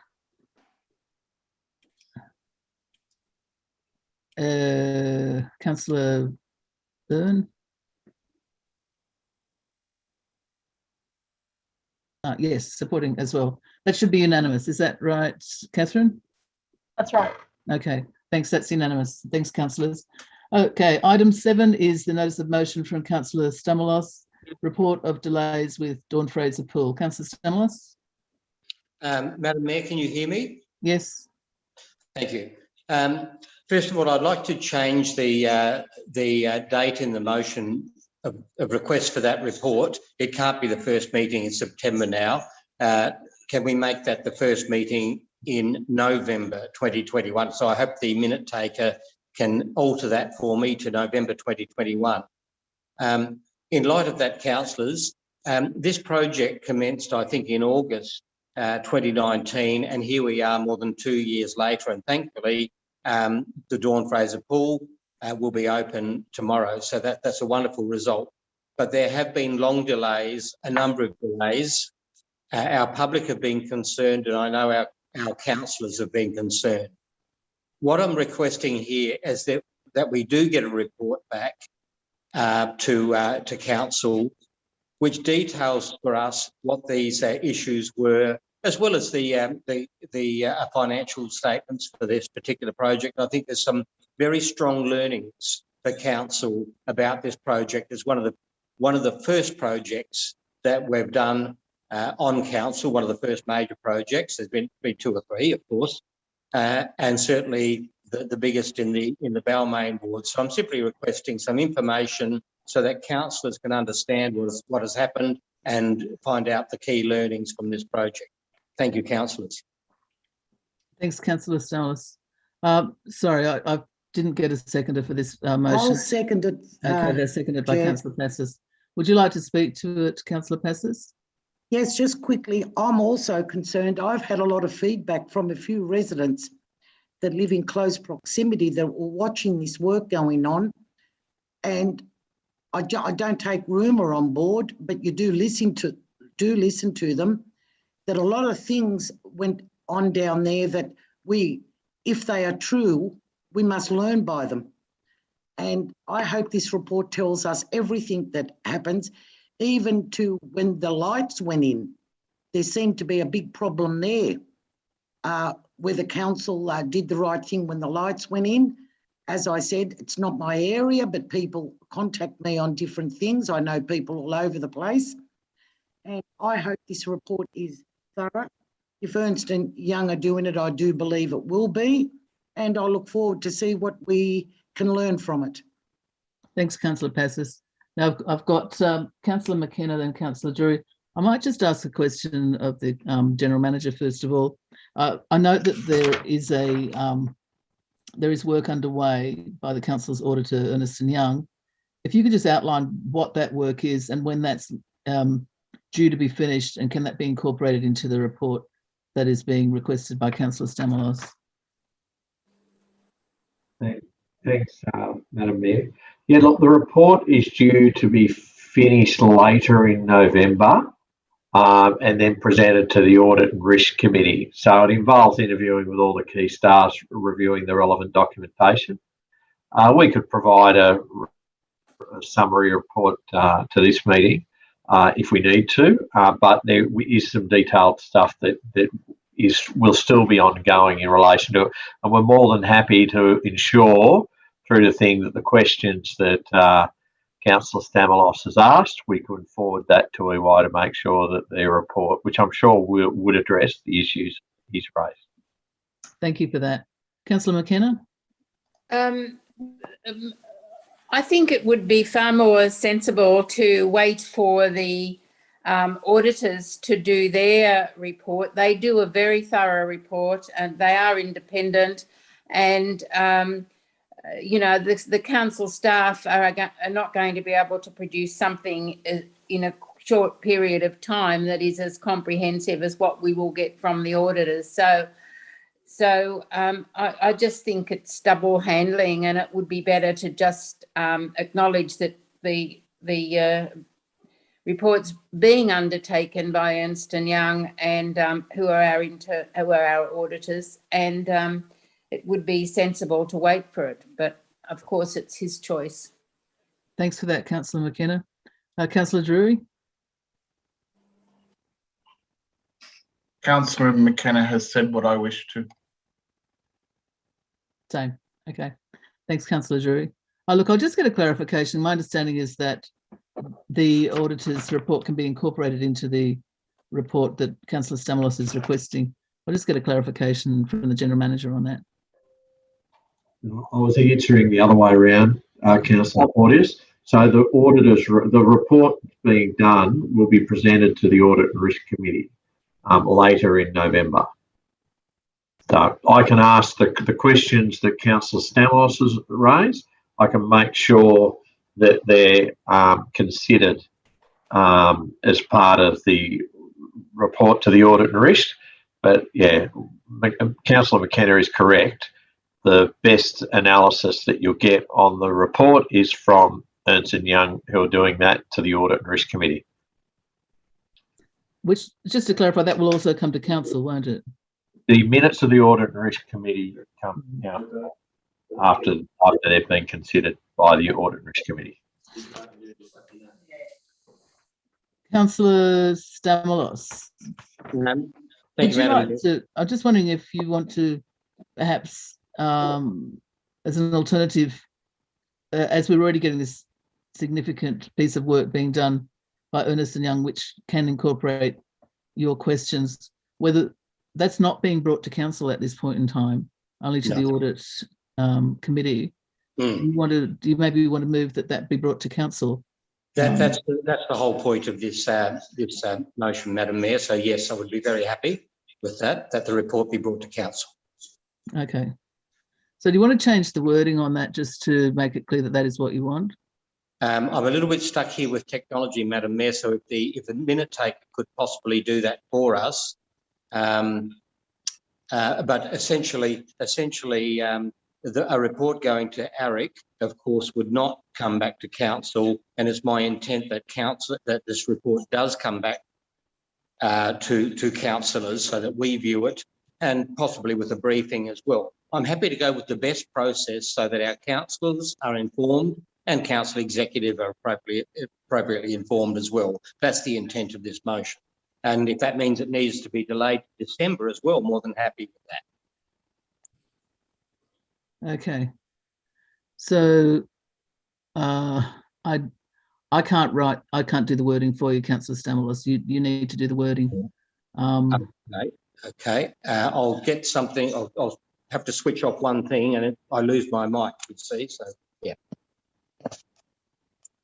If I could, Madam Chair, we really don't know what the scope is of the Ernst & Young report, what they've been asked to look at. As I said, I raised the issue of the lights. We don't know what their scope is. Maybe they're just to look at how much it cost us and how much staff worked on it. I don't know, but we really should know the scope of the investigation, what they're looking at. Okay, so Councillor Passis, did you want to ask that through myself to the General Manager and perhaps if I could, please, that information be provided to us? Yes, if I could, please, because we really don't know what we have asked Ernst & Young to investigate or look at. So I'll go to the General Manager for a response on that.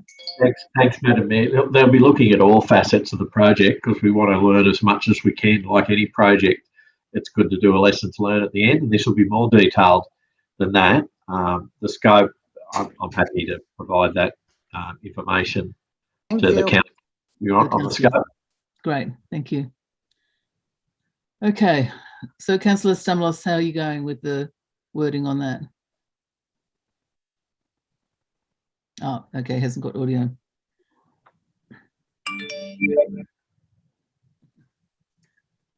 Okay, councillors, is there anybody else that wanted to speak on this item?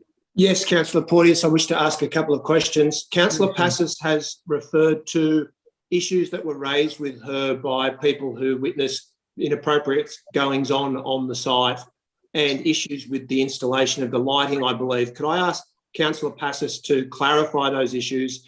And then could I put a question to the council officers to address the issues that she's raised? So Councillor Passis, are you happy to answer Councillor Byrne's question? As I said, I can't clarify. Residents raised things with me saying there was problems with the lights. And how do I know? I wasn't there, I'm not an electrician, or I'm not on the project. That's why, and when I said, could you tell me what the problems were? They said, we don't know, but it held up the job, or council didn't do something in the proper manner. That's why I'm hoping this report, if it could be just rumour, it could be mischief making, I don't know. Okay, thanks for that, Councillor Passis. Was there any other question you wanted to ask, Councillor Byrne? Yeah, I just wanted to ask about the reasoning for the referral of the matter for review and audit. Everyone will be aware that the former acting general manager described my referral of the project to the Auditor General as a betrayal of the council, and I just wanted to seek clarification from officers about why they have now referred it for external audit. Okay, so I'll go to the General Manager to respond to that. Thank you, Madam Mayor. We knew that there was some community concerns, and there'd been concerns raised about the project, and the staff thought as we were preparing our audit list for the year that a significant project like this that had had some delays, we would benefit from the review. So, and the staff had volunteered to do that themselves. So sorry, just if you could indulge me for a moment, because it was quite distressing for me to be accused of betraying. Councillor Byrne, I think if you I've got a further question, I'm really happy for you to ask the question through me. Sorry, if you could stop speaking over me. I've got a further question. So just for clarity, external audit and review of a project such as this, in which there were significant delays, is a normal and good process. Is that correct? That's correct. This is a question to the General Manager. Yeah. To the officers. Yeah. That's correct. We identify items and issues that that there's risks associated with, and we prepare our audit program each year As part of that, we thought with the concerns about that had happened with this project, that it'd be an appropriate project to do a review on. Thank you, much appreciated. All right, now we've got new wording from Councillor Stamalos, and the wording is that the Ernest Young report on Dawn Fraser Pool come back to council when available. Okay, so thanks for that, Councillor Stamalos. Councillor Stamalos, with that wording, we don't have any other councillor who wants to speak on this item. I have a further amendment, Councillor Porteous. Okay, go ahead, Councillor Byrne. I'd like to thank the council officers for the completion of the project and the opening of the pool. So can you just repeat that again? I'd like council to express its thanks to council officers for the completion of the project and the opening of the pool. Okay, thank you for that. Can you just provide the wording to the minute taker, please? I'll ask the minute taker if it's very simple wording. It could just be that we thank council officers. Notwithstanding the criticisms that have been made of me, I think it's important to recognise the good work that has been done, notwithstanding the challenges, and I want to express my gratitude and thanks. Thank you. So I've got some wording. He expressed his thanks. Perhaps we could say the council expressed his thanks for the completion of the project and the opening of the pool. Are you happy with that wording, Councillor Byrne? Thanks to council officers. Thanks to council officers. Thanks very much, Chair. Okay, thanks. Two council officers after thanks, Catherine. The council expresses its thanks to council officers for the completion of the project and the opening of the pool. Councillor Stamalos, are you happy to incorporate that amendment into your primary motion? Yes, thank you, Mayor. Okay, so that's incorporated into the primary motion. Councillors, is there anybody else that would like to speak on this item? Otherwise, I'll go to Councillor Stamalos for a right of reply. Thank you, Madam Mayor. So the councillors see the new motion in front of them, asking for that EY report to come back on the Dawn Fraser Pool when available. But councillors will also note that my original motion was simply asking for a council report to come back, not an external report. But given that council have submitted this for an external report, then that's obviously the way that this motion should go. Thank you. Thank you for that. Councillors, I'll now put this motion. All those in favour, if you could please raise your hand. And so we've got Councillor Rossetti, Councillor McKenna, Councillor Byrne, Councillor Porteous, Councillor De Cruz, Councillor Hessick, Councillor Drury. You have your hand up, Councillor Drury, is that correct? Yeah. Councillor Steer, Councillor Macri, are you supporting this motion? Yep. Councillor Stamalos, Councillor Lockyer, Councillor Iskander, Councillor York. Councillor Byrne, you're supporting this motion, are you? Yep. Okay, I believe that's unanimous. Is that correct, Catherine?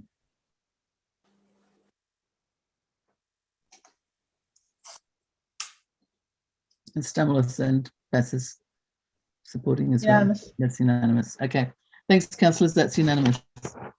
Okay, moving on to the next item, which is item 8, notification of signs regarding COVID restriction around the LGA. Councillor Passis, that's your motion. Yes, thank you, Chair. Look, when I I just want to check that we've got a seconder for this item. Do we have a seconder for this? Yeah, I'll second.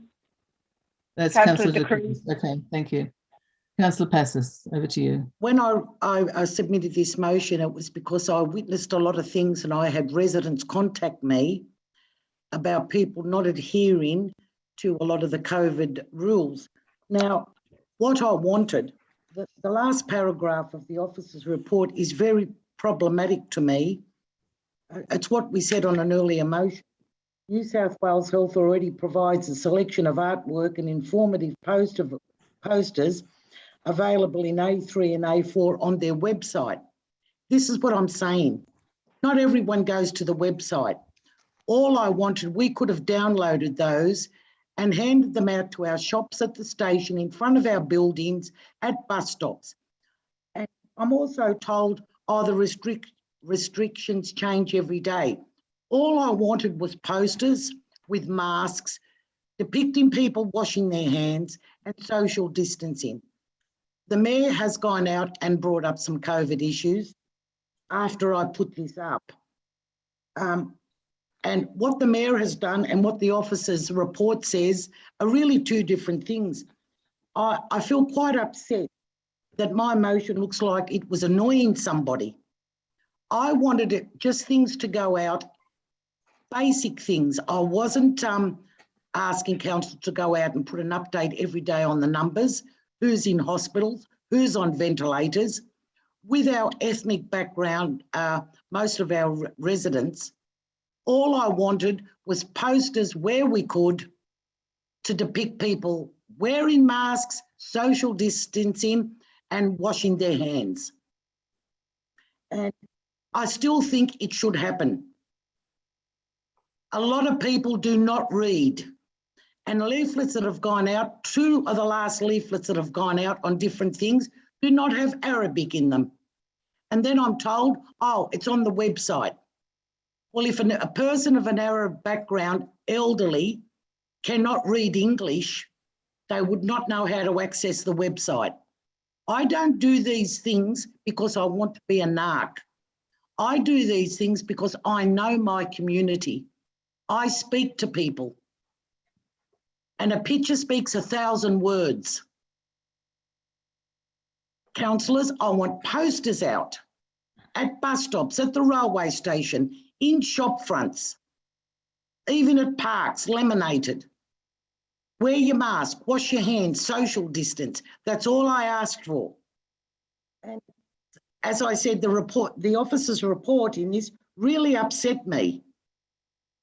When everything I asked for was done in leaflet drops and everything else by the mayor after this motion was on the agenda for so long. I only ask for simple things, not a leaflet drop. Passes, I'm afraid your time's expired. Okay, thanks for that, Councillor Passes. Councillor De Cruz, did you want to speak to this item? Yeah, I'd like to speak to this item, and I'd like to thank Councillor Passes for putting it on the agenda. I think at the start of the COVID restrictions, I actually asked that Inner West Council put up these signs. That was, 18 months ago now. I asked for the state government to actually issue paper signs. They were very tardy, so basically I reverted to the World Health Organization's graphics and eventually some state government graphics that I personally went around all the local businesses and handed them out to them. And exactly what Councillor Passes has said, clarifying how you wear a mask correctly, clarifying the keeping your distance, or in fact just reminding people to keep their distance, wear a mask. Wearing a mask is neither here nor there, but anyway, keep your distance, washing your hands. These are still health advice that's provided. But my goodness, we've got JT Deco signs showing all the crap in the world, but we can't put on safety messages about the COVID social distancing and methods of reducing the spread. So, I mean, we're apparently now right at the end of it. It's only going to get worse in 2 weeks and before it gets better. But I just do think that we've been really appalling in the communication of what to do about COVID, and have relied. In fact, I had someone who needed to get the Pfizer vaccine, and I went and looked at that letter, and it was pretty damn difficult to find out the phone number to ring if you don't have internet access to get an injection. So I actually had to check the website, printed out the information. The letter was useless. So I do think that we have let our community down, and now to blame them for not getting the vaccine when the rollout's been a stuff up, the health message has been a stuff up. So thank you, and I hope council will put these signs out, because even when we're living with COVID, we will have to have ongoing restrictions, because not everyone is vaccinated.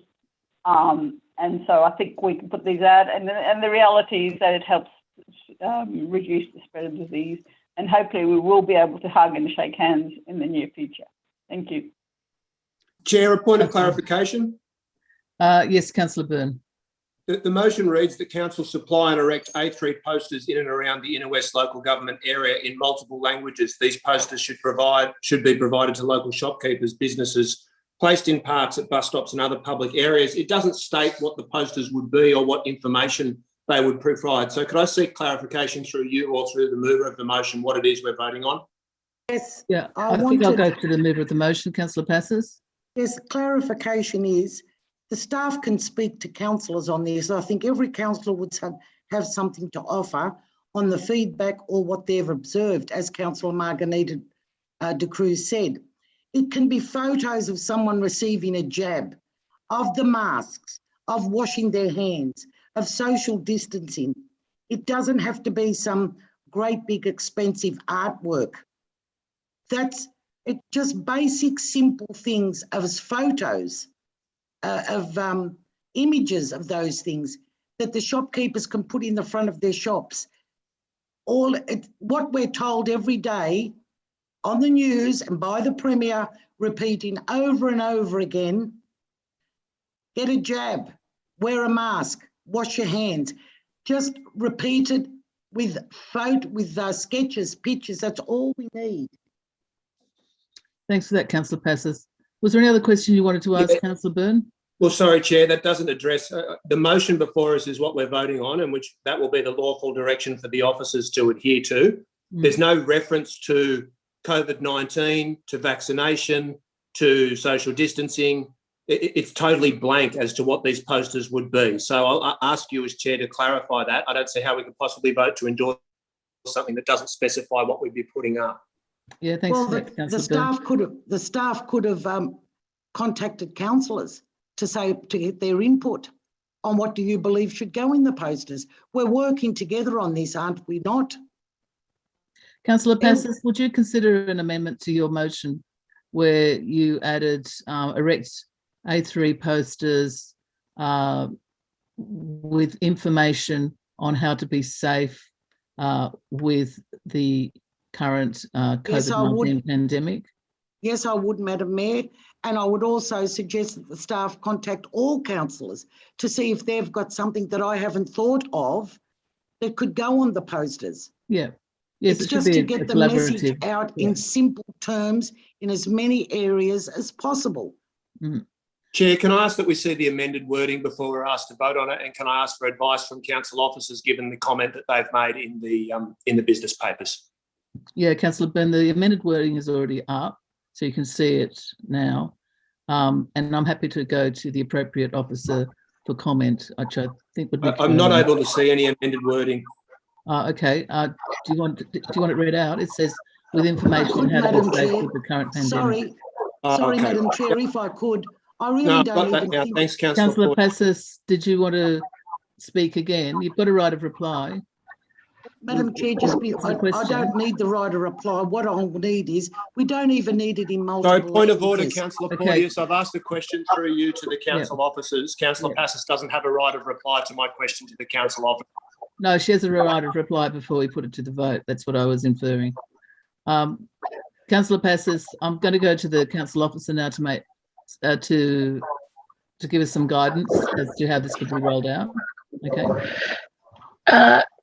Through Madam Mayor, posters have been actually prepared, and they were being distributed via council ranges commencing of last week, and we also did get some of those posters translated. I know that following a meeting with the LMC or the COVID task force that we've been dealing with, I did request that one of the posters certainly be printed in Vietnamese.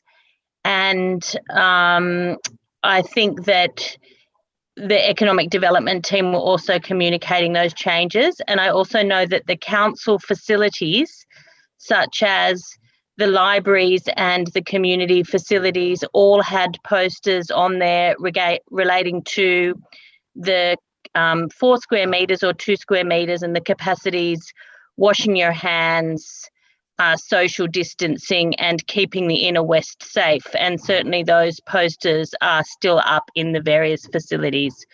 We can have a look and see where more posters are potentially required and review that messaging as well. Thank you for that. That's really helpful. Now I've got Councillor Stamalos.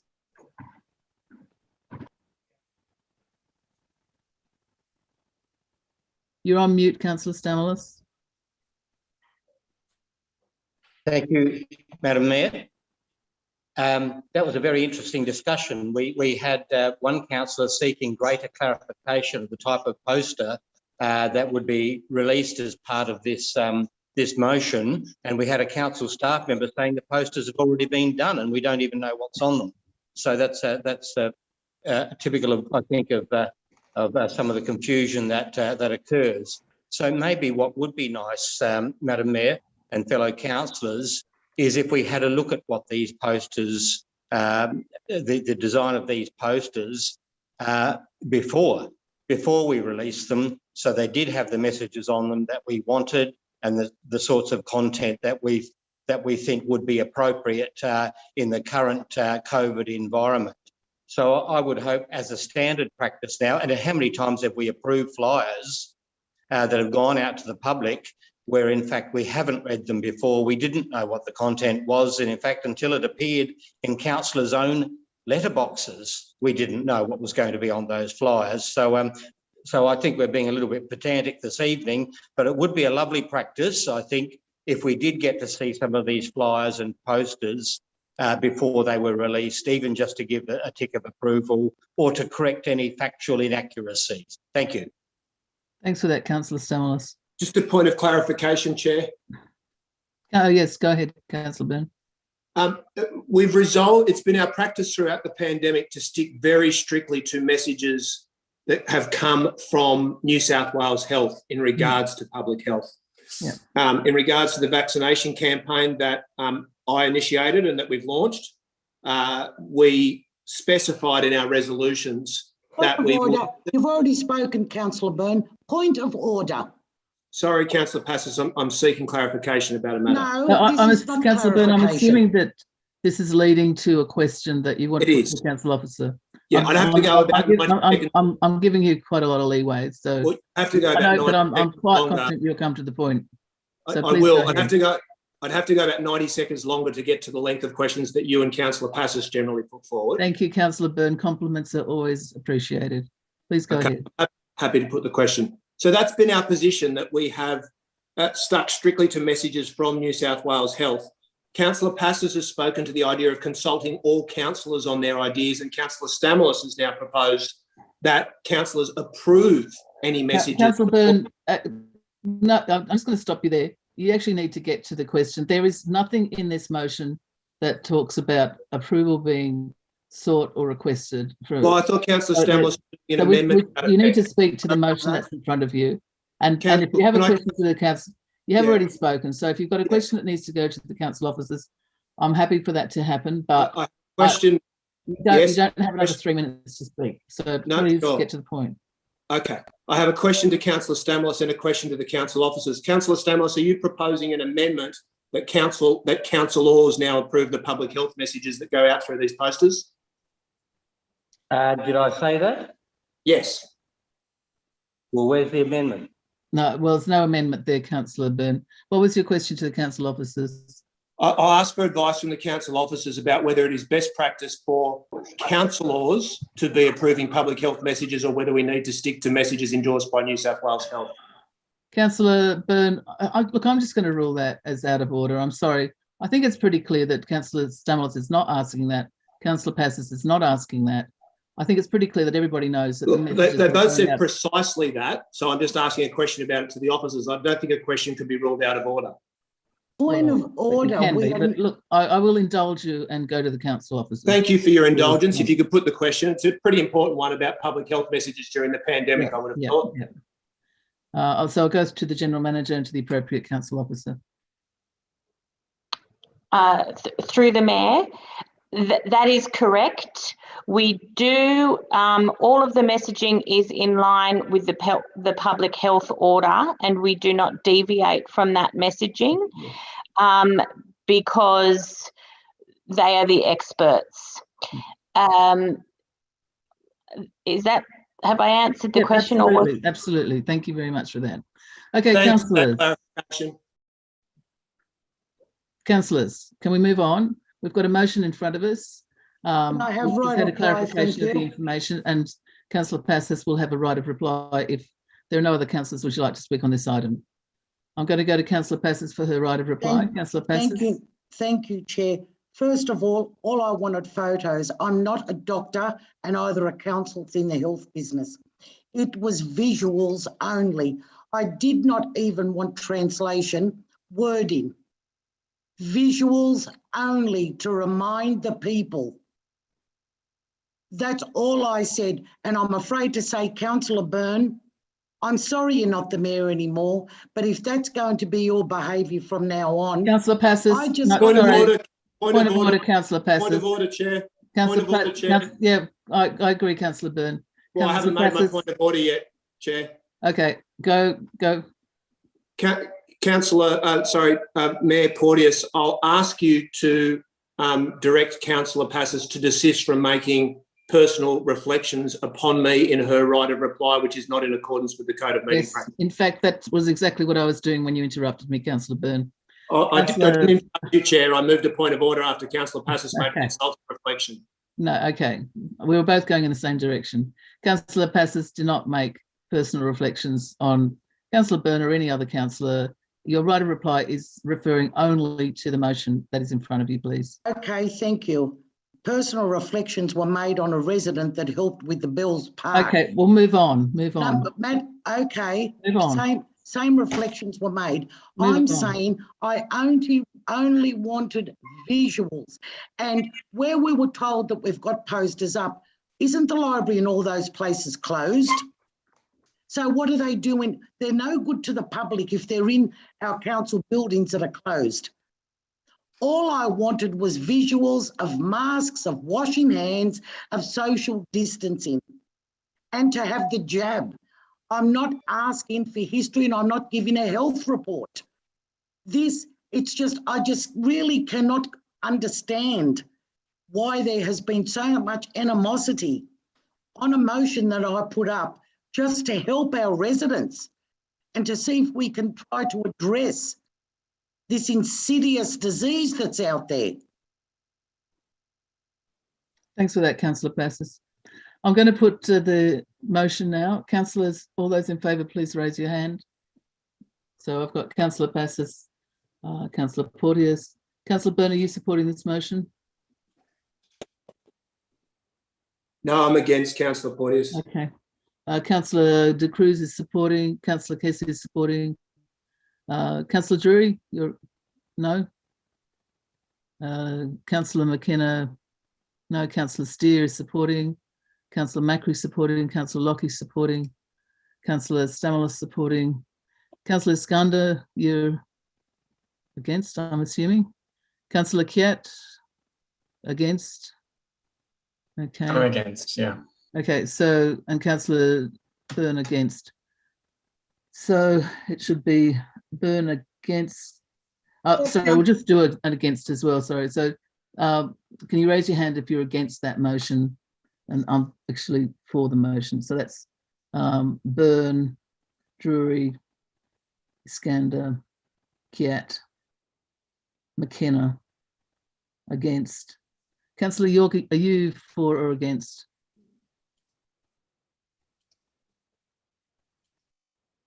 Councillor York? Has Councillor York left? Councillor Rossetti at the meeting? Yes, I'm for the motion. I can't see Councillor York there, Councillor Porteous. No, I can't either. So I'm going to assume that Councillor York has left the meeting. And Councillor Rossetti, are you supporting the motion? Yes, yes. Okay. So we've got, I'd say we have Councillor York absent, Steer, Stamoulis, Rossetti, Porteous, Passes, Macri, Lockie, Hesse and De Cruz for, and Byrne, Drury, Iskander, Kiat, McKenna against. Have you got that minute taker, Catherine? Yes, I have 9 for and 5 against. Okay, yes, and 1 absent. Correct. Yeah. Okay, thanks for that, councillors. We'll move on to the next item. So that's carried, obviously. We'll move on to the next item, which is item 9, Councillor Lockie's motion, WestConnex St Peter's Interchange Park. And I'm happy to second that motion, Councillor Porteous. Thanks, Councillor Hesse. So that's Councillor Lockie, going to you. Thank you. And thank you, Councillor Hesse, for that. Look, hopefully this is all fairly self-explanatory. It should be after a number of weeks on the books. But this site has been problematic for a long time. And what I'm calling for with this park is, or so-called park, is very simple. Essentially, we're seeing some pretty strong evidence of the site, of ongoing contamination at this site. That's fairly obvious, and it has been for some time for people who have lived near the site and go past the site from a visual perspective. It was supposed to be a heavily vegetated park. What we're finding now, a year after it was supposed to open with the M8 motorway, is that nothing's really growing there. There's lots of erosion, which is suggesting that the site, which is obviously a form of toxic landfill, was not capped properly, and therefore there's ongoing stability issues at the site. You may recall as well that the environmental chemist who came to speak when this motion was first on the books, Charlie Pearce, has also looked at some of the data that's coming out of that site from the Transport for New South Wales leachate and gas monitors that are there. And what he could see just looking at that is very disturbing. It's pretty clear from what he's picked up on that is that there's still methane being emitted at lower explosive levels. I look for a lot of things from a park. I have to say explosiveness is not among them. If the site is still in what is called the methane fermentation stage, which means it's still breaking down, and there's a risk of not only gases like methane, but also surface contamination where the groundwater is coming up, and that probably is linked to the issues we're seeing with vegetation growth there as well. Now, obviously, this site has lots of workers on there every day, lots of people going past. It's not very far from residential areas and workplaces around it. These are all risks to the local environment and to the communities around there. So that's why the first point calls upon the New South Wales government to conduct an urgent investigation into that. There's also the fact that Transport for New South Wales has been pushing council to take responsibility for the ongoing management of this site. And that was, those you all know, I've been following the WestConnex project for a long time. That's not something I was aware of, that councils would be expected to take that on when the project was first announced. Obviously, it's in no state at the moment for any council to want to take it on. We heard Charlie speak last time about how he wouldn't suggest taking on the site for at least 25 and possibly up to 50 years, if at all. We just don't have that capacity to take on an ongoing liability like that. So the second point of the motion calls on the government to take responsibility for obviously the remediation of that site, but also the ownership and management of that parkland. And there's also, it's worth remembering as well that delivering this parkland at this site was a condition of approval of the project.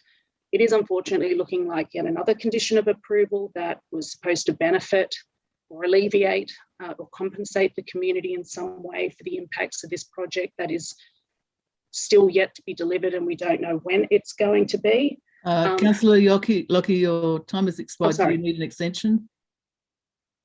Just 30 seconds. I'll move an extension of 1 minute. Second it, yep. Seconded by Councillor Hesse. All those in favour, raise your hand. Yes, please go ahead. And look, all I was going to say is that given that that was supposed to be delivered as compensation for the impact of WestConnex, and I don't think it's ever going to be suitable as a genuine parkland, genuine open space, that I'd like the government to work together with our staff at council to try and find an alternative space, because the community really does deserve to be compensated for everything that they went through, and in some cases continue to go through with the construction of that motorway and the tunnelling, and for the ongoing impact they're going to have with having a motorway operational pretty much on their doorstep. So I commend the motion to you. Thanks for that, Councillor Lockie. Councillor Hesse, did you want to speak to this item?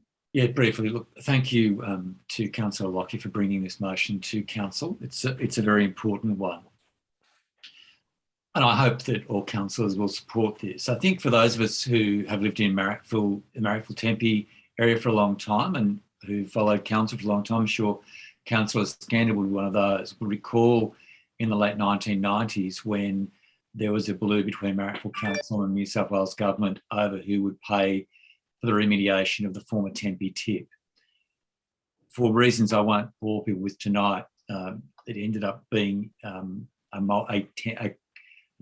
basically Marrickville Council forked up tens of millions of dollars to remediate that tip site.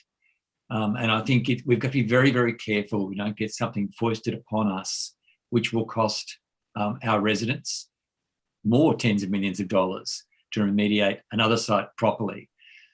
Frankly, while this is green space, it's not a park in any normal sense of the word. It's really green space between overlapping bridges of a motorway. Regardless of whether the motorway is a good idea or not, and I don't think it is, but it's not a place where people want to spend time. And the problems that Councillor Lockie and the media have identified are serious. Frankly, this is a piece of state infrastructure and council should not bear the costs of managing that piece of state infrastructure. So I think we have to be very careful. Clearly, it's important that council is consulted about how it's managed, but ultimately the bill, in my view, must stay with the state government. After all, it is their project which has created this. That's enough for me. Thank you. Thanks for that, Councillor Hesse. Are there any other councillors that want to speak on this item? Yes, Chair. Councillor Macri? Yeah. Yep, I thank Councillor Lockie for bringing this motion up. It is a serious issue for the St Peters area. But as Councillor Hesse alluded to, you know, it did cost a lot of money when we purchased the Tempe tip at a very reduced rate. And it cost $18 million to remediate that land and the use of leachate treatment and everything else. What we got out of it was the actual wetlands and greater part of the Tempe lands, which we had driving range and those other bits which are now going to be gone. So for me, the real issue is here, they're actually not giving it to us. It's not ours.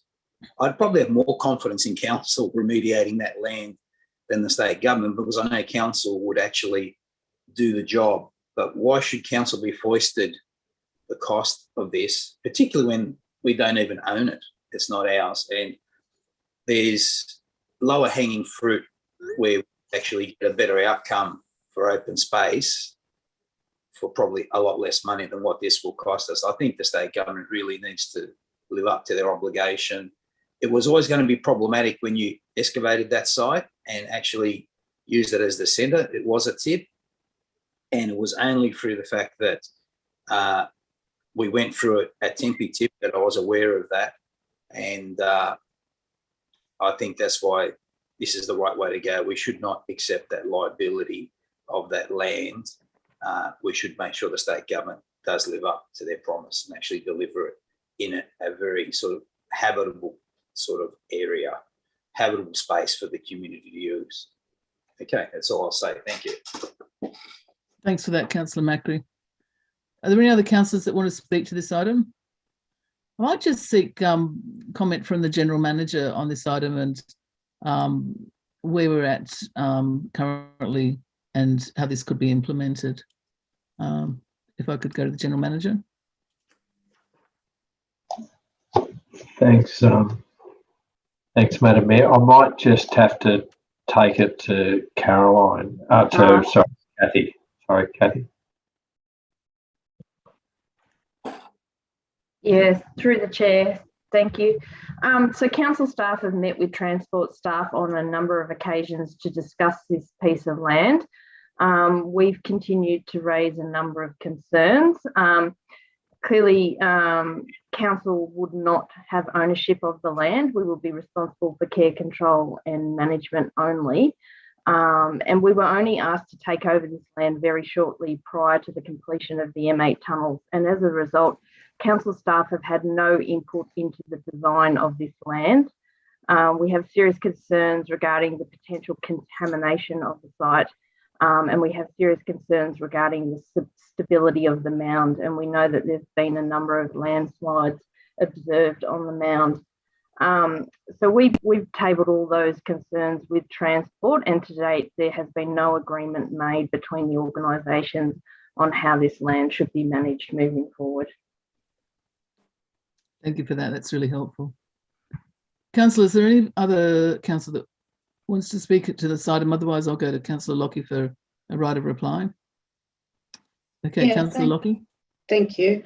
Look, the only point I'd like to address, and I'd like to thank Councillors Hesse and Macri for their comments on this, just to pick up on something that Councillor Macri said with the parkland where he was talking about the Tempe Reserve. I think that's a really good example alongside, say, Sydney Park. There are many others throughout Sydney where formerly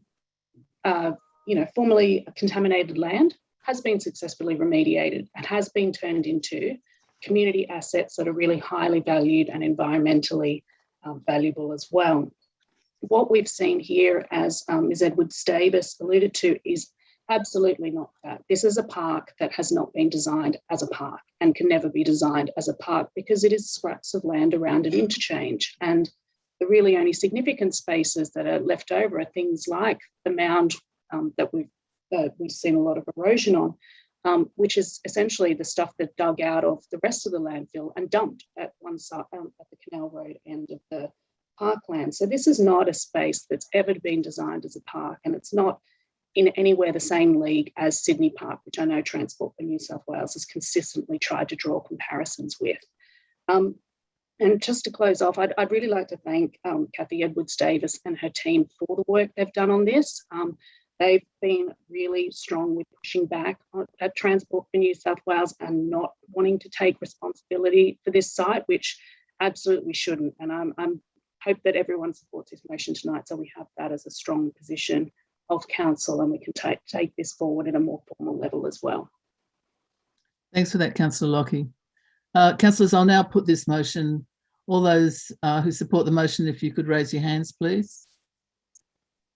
Okay, I've got Councillor Lockie, Councillor Porteous, Councillor Passes, Councillor McCruz, Councillor Hesse, Councillor Drury, Councillor Steer, Councillor Macri, Councillor Kiat, Councillor Skander, yes. Councillor Stamoulis, I can't see you. I've got Councillor Rossetti. Yes. You're yes, thank you. Councillor Byrne, are you supporting the motion? Councillor Byrne? Councillor Byrne, are you there? Okay. So, Catherine, do we have everybody except Councillor Byrne? Correct, and Councillor York. Yes, and Councillor York, who's left the meeting. And I believe, Councillor Byrne, are you there? Okay, so I think we'll have to note that Councillor Byrne is absent for this vote as well, is absent for this vote. So that's unanimous. Yep. Thanks everybody for that. Thank you, councillors. Okay, so the next item is item 10, notice of motion, right to know, Councillor Passes. Do we have a seconder for this as well? Yes, I will. That's Councillor Macri? Sorry? Sorry. Stamoulis, sorry. So it's Councillor Stamoulis is seconding that. Councillor Passes, do you want to speak to this item? Thank you, Mayor. Look, as I say, the motion speaks for itself, but over the years I've started to see councillors' right to know has been eroded slowly and slowly. We speak to the residents and we make decisions.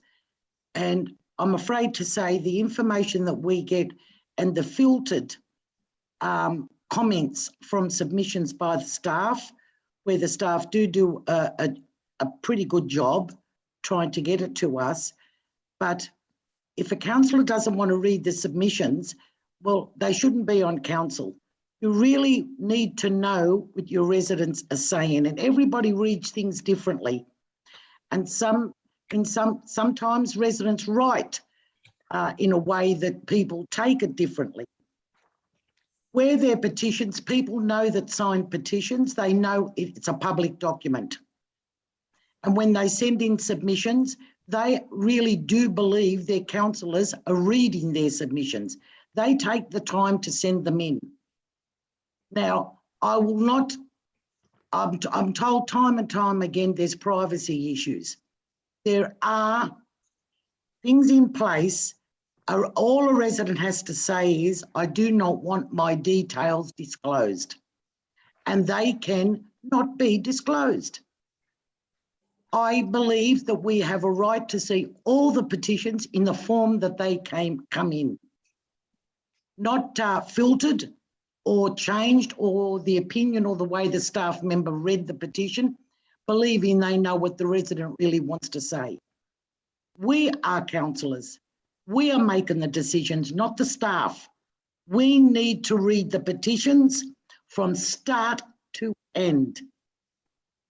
There is no privacy issues in this, and we've got to stop using confidential and privacy and keeping things away from the ratepayers and the residents. We are using it too much. 90% of the things that we have in confidential sessions really should not be in confidential sessions. So I hope councillors support this motion. I do believe as councillors, we have the right to read what residents are sending in, what they want and what their thoughts are on every issue. Thanks for that, Councillor Passes. Councillor Stamoulis, did you want to speak to this item? Thank you, Mayor Porteous. Yes, I do, because I think there's some glaring gaps here with what our council is doing with resident submissions and what our community think councillors are receiving.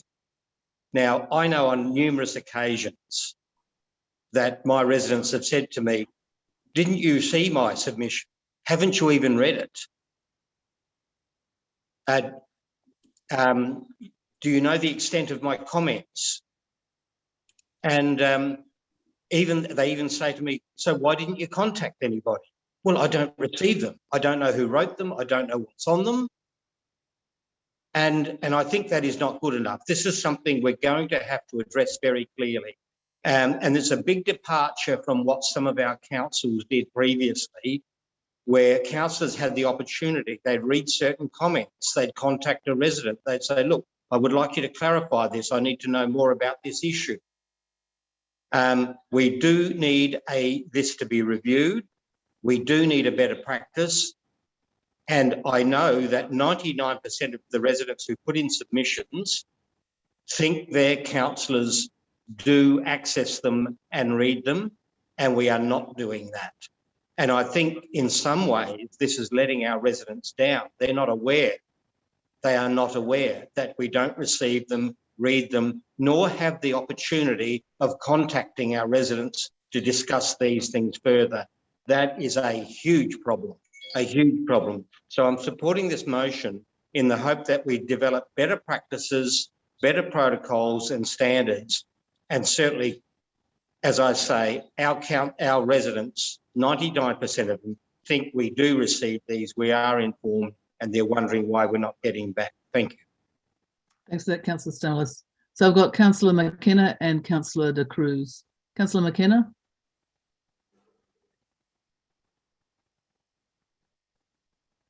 You're on mute, Councillor McKenna. Sorry about that.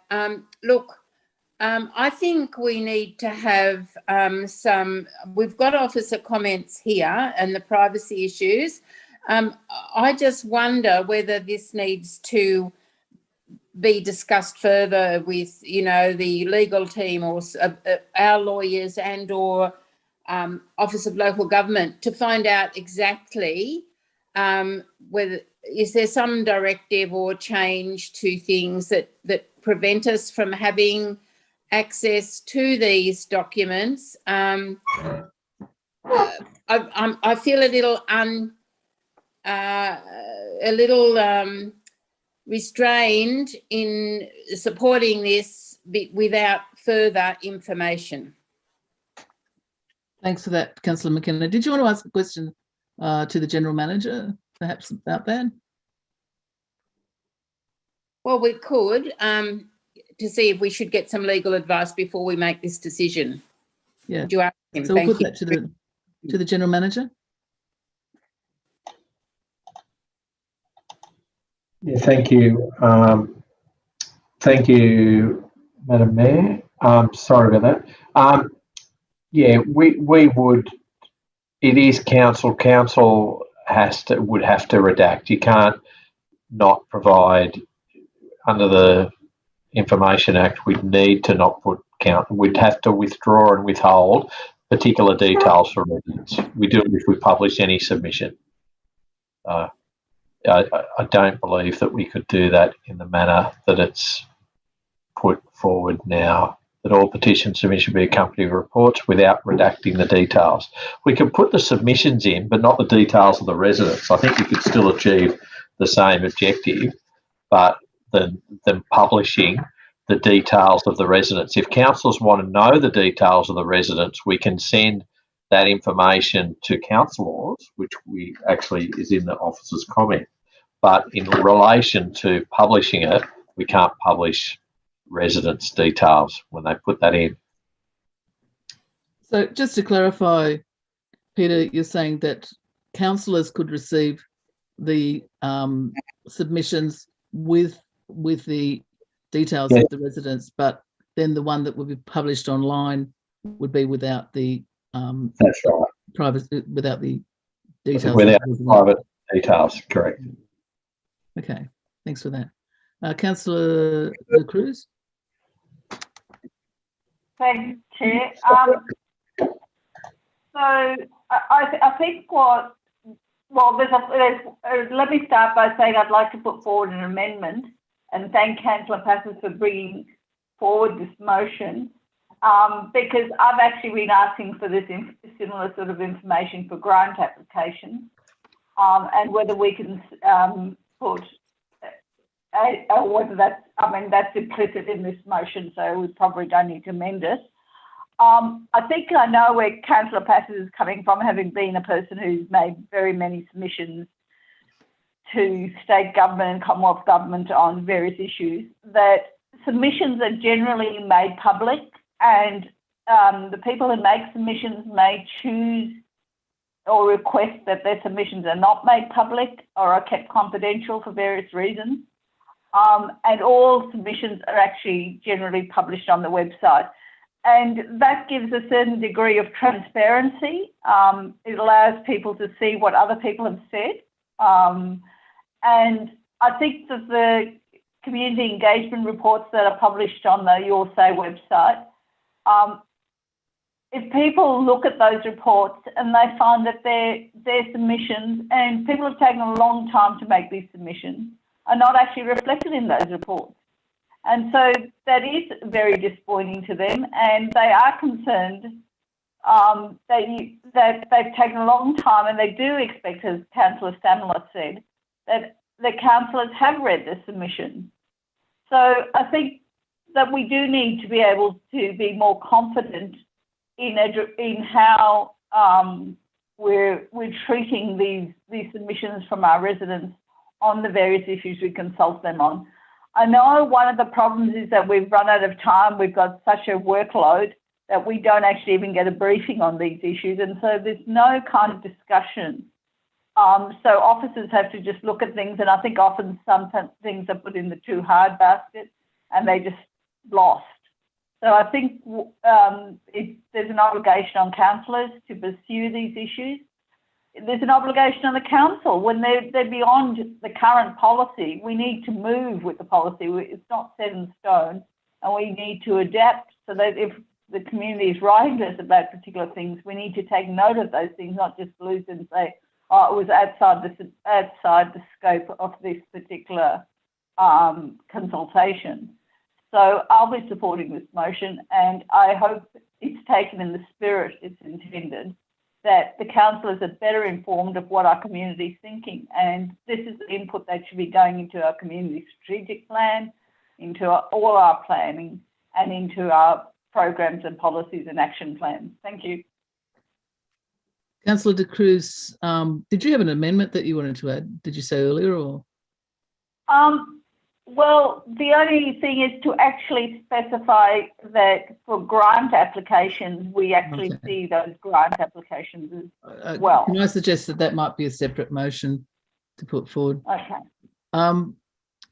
Councillor Passis, I think based on the information that the council staff have provided us with, it might be a good idea to amend your motion to make it specify that the reports to council would be without the details of the residents, but the reports to the councillors could have the details of the residents included.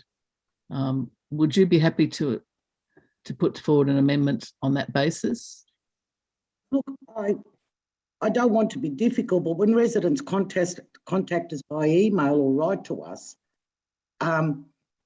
they can just put unsigned. I have received mail from residents that do not put their details on it, and yet I have mail and emails where all their details and phone numbers are on it. It says in my motion, if residents do not want their details made known to councillors or to the council, well, a submission's really not worth much. You don't know who's writing it if they're not willing to put their name there. I cannot see the problem. I don't want my details made public, and council will respect that. But 90% of the submissions, they don't ask for that because they really want us to know what they feel and what they're saying. Or they wouldn't sit down and take the time to write. Unless it's a letter to say, get out of council, you shouldn't be on council, or I don't like so-and-so, fair enough. But come on, there's serious issues here, and we have a right to know what residents are saying. This is not Russia here. They have the opportunity to request their details not to be made public. The others know when they sign a petition or they really believe in something or really have something to say, they will put their name to it. And okay, Councillor what is the difference when they send you an email with their contacts on it? What is the difference? Okay, so that's basically a no, isn't it? Madam Mayor? Yeah, Councillor Stamalos? Yep. I need to withdraw then because I thought we were moving in the direction of a public report redacting the names, but to councillors would receive all submissions. So I need to withdraw the second. Thank you.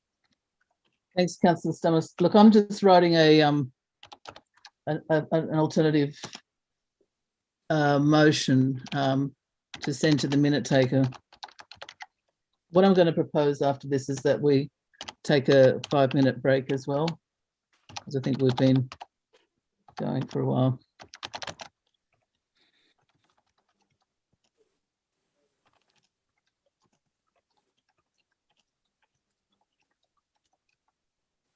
Okay. So Catherine, sorry, I've done that really quickly, but if you could have a look at that.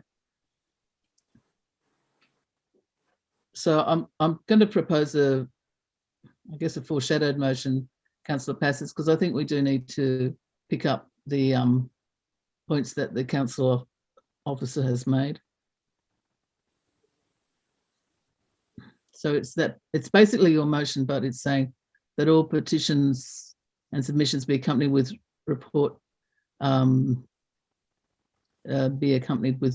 reports to council with details redacted, that unredacted petitions and submissions be made available to councillors. There's a bit of a couple of spellings there to tidy up, Catherine. I'll second that, Councillor Porteous. Thanks, Councillor Stamalos. So do we have a seconder now for the primary motion? Yeah, I will. I'll accept that because it really addresses my concerns that councillors who make the decisions, at least we know who is sending them in and we can read them. So you're happy for that to become your motion? Yes, I'm happy for that. Okay. All right. Well, in that case, the foreshadowed motion becomes the primary motion. So Councillor Stamalos, you could probably second that again. I'm Yes, happy I to will. leave it as a passes stimulus motion. Thank you. Councillor Porteous? Yes, Oh, sorry, Councillor Mayor. Lockie. Porteous. Can I just clarify then but through you to the General Manager, that amended wording, does that stray into any issues with privacy and so forth, and any of those risks that were highlighted earlier, or is this now in line with our existing practice? We could, that's in line with our practice, so we could, we could do that. So, sorry, what was the response on that, Peter? Yeah, we could do that motion's fine. Okay. As is. The councillors have to remember, if we made the details, the petitions available, they have to keep that confidential amongst themselves. Great. Okay, councillors, if there's no more discussion on that, Councillor Passes, you have spoken a couple of times. Do you want a brief right of reply? Just briefly, you don't have to. Sorry, is there somebody else that wanted to speak? Yeah, I was going to suggest that the redacted information, there may be all kinds of information, but with details redacted to meet privacy and confidentiality requirements is enough, I think, in there. I think that's going to automatically happen anyway, Councillor. Yeah, I think the gentleman implied that was done. We're not going to get information that we can't have. Okay, so Councillor Passes, a brief right of reply. Yes, there are no privacy issues unless we do not adhere to the residents' request not to make their details public. As I said, 90% of people who send in submissions or sign petitions know they're signing something that is public. So to try to find ways around this, or to say there is problems, there isn't. And by all means, get legal advice, but I also question some legal advice. Everyone gets the legal advice they want. It's not always the right advice. It's easier just to give the advice that they want to give. There are no privacy issues when people send in, and maybe council can put it on the council website. If you want to send in a petition, sign a petition or send in a submission, you are free to ask to remain anonymous. Otherwise, your details are going to councillors. The whole submission is. Thanks for that, Councillor Passes. Councillors, I'll now put this motion. All those in favour. Point of order, Mayor. After that, I'm still concerned that this is ultra-virus. Sorry, what's your point of order, Councillor Drury? We've already had the right of reply. What's your point of order? Just made it. My point is, I'm still concerned that this is ultra-virus. Ultra-virus? Sorry, I don't follow you. A point of order, Madam Mayor, point of order. No, perhaps Councillor Drury could explain his point. Councillor Drury? I'm not sure that what's being suggested is legal. Oh, okay. So obviously we had advice from the council staff about what we could and couldn't do, and we've had that confirmed by the General Manager that that this is appropriate as a motion. So I'm confident that it is legal. Councillor Stamoulis, we already have had a right of reply, Councillor Stamoulis, so it better be a good point of order. Well, the point of order was in relation to Councillor Drury, and you covered that. Thank you. Okay, thanks. All right, councillors, I'm now going to put this motion. All those in favour, if you could raise your hand, please. And that's me. So I've got Councillor Passes, Councillor Cruz, Councillor Hesse, Councillor Steer, Councillor Macri, Councillor Lockie, Councillor Stamoulis. Councillor Skander, are you supporting that? No? Councillor Kiat, are you supporting that? Councillor Kiat, are you there? No. Councillor Byrne, are you there? No. Okay, so supporting, we have Hesse, Lockie, Macri, Passes, Porteous, Councillor Rossetti, are you supporting this? I am. Yes. Councillor Stamoulis and Councillor Steer. All those against, if you could raise your hand. Those that are against.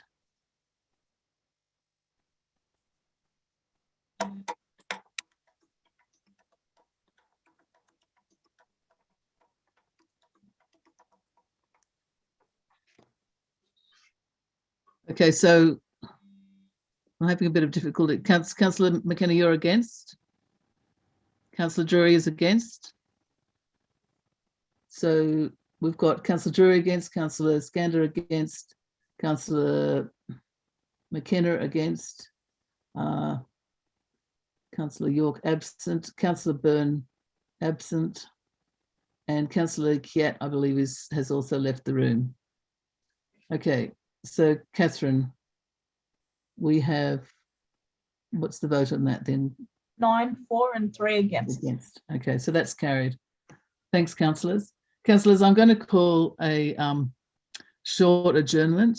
It's 9:57 now. So if we come back at 10:05 to re-adjourn the meeting at 10:05. Okay, we'll see you very shortly. Thank you.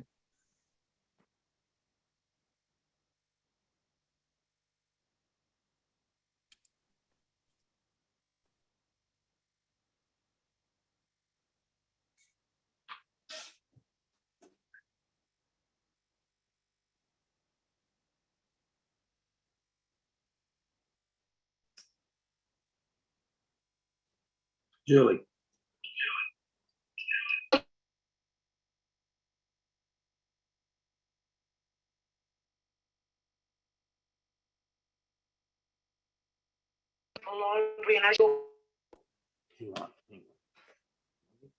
It's already.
Catherine, do we have everybody back now?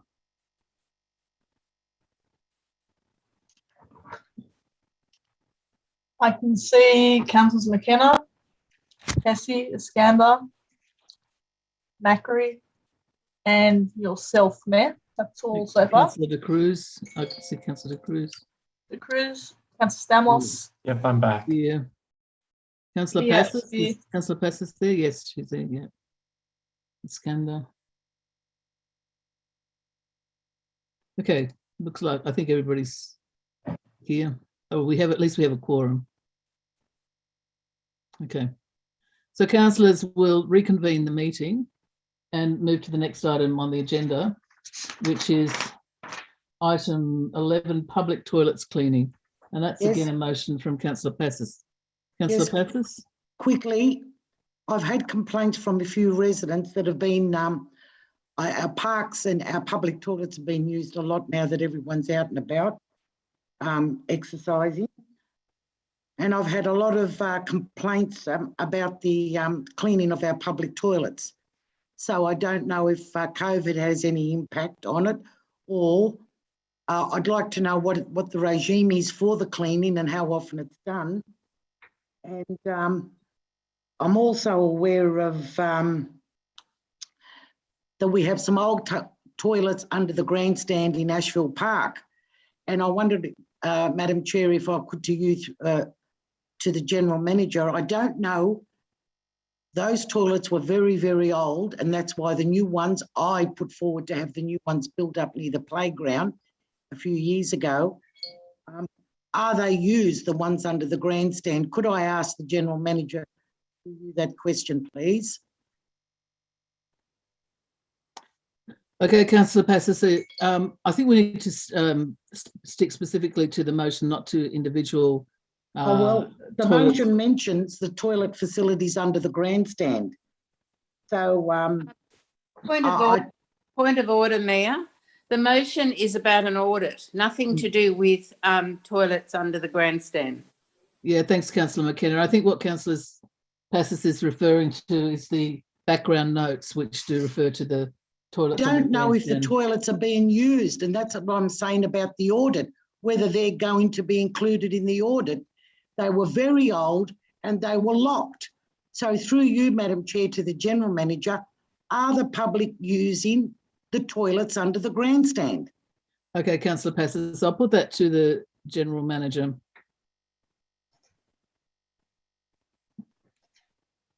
Through the chair, no, I don't believe those toilets are in use at the moment. Okay, thank you. Maybe we can look at that in the other motions of having them refurbished and used, because the ones that are up near the playground are very, very far away from the grandstand and where the sports people play. Councillor Passes, you've finished your comments? Yes, I Can have. I just get a clarification from you? The audit is in terms of cleaning, is that correct? Yes, it's in terms of cleaning and how often, how often it's done. And as I said, I've had a lot of complaints about broken facilities. So, Councillor Passes, would you consider amending your motion to say an urgent order of the cleaning of public toilet facilities? So you're happy to add those words in? Yes, well, I've got cleaning. many of our public toilets require more frequent cleaning and maintenance. I have that in the motion. Okay, well, it's actually not in the motion. It's in your background information. You have to actually write it into the motion itself. But, part of the motion. Okay, so we've added in the cleaning. I need a seconder for this motion as well. Do I have a seconder for this? Is that Councillor Cruz? Yeah. Well, the motion does say that council conducts an urgent audit of all our public toilet facilities, meaning cleaning. Add cleaning. Yeah, that's what I thought you meant. Okay. And I think Councillor Cruz, did you want to speak to the item? Yeah, the only thing was actually, if we're going to be very specific, cleaning and maintenance of all public toilets, because I think a few months ago it was raised that there was the toilets and the soap cleaning thing wasn't fixed, wasn't in good repair in Marrisville toilets. and this is quite a serious matter. So I'd actually like to put cleaning and maintenance in that motion. Councillor Pastis, are you happy to add the words cleaning and maintenance to the motion? You're on mute, Councillor Pastis. You're on mute, Councillor Pastis.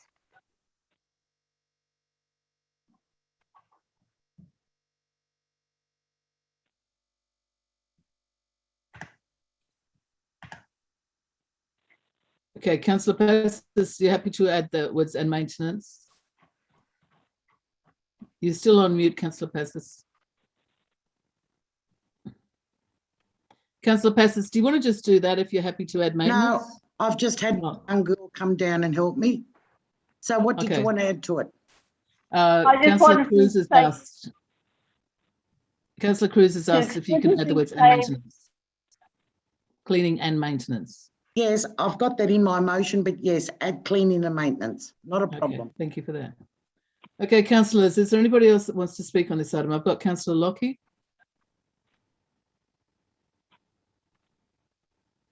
Yes, more of a question through you to the relevant officer.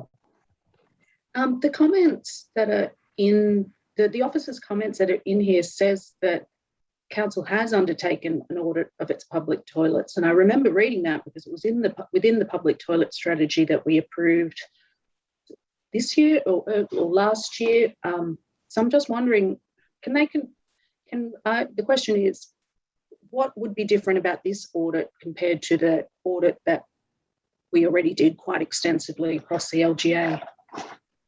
Okay, so we'll put that question to the General Manager and the relevant officer.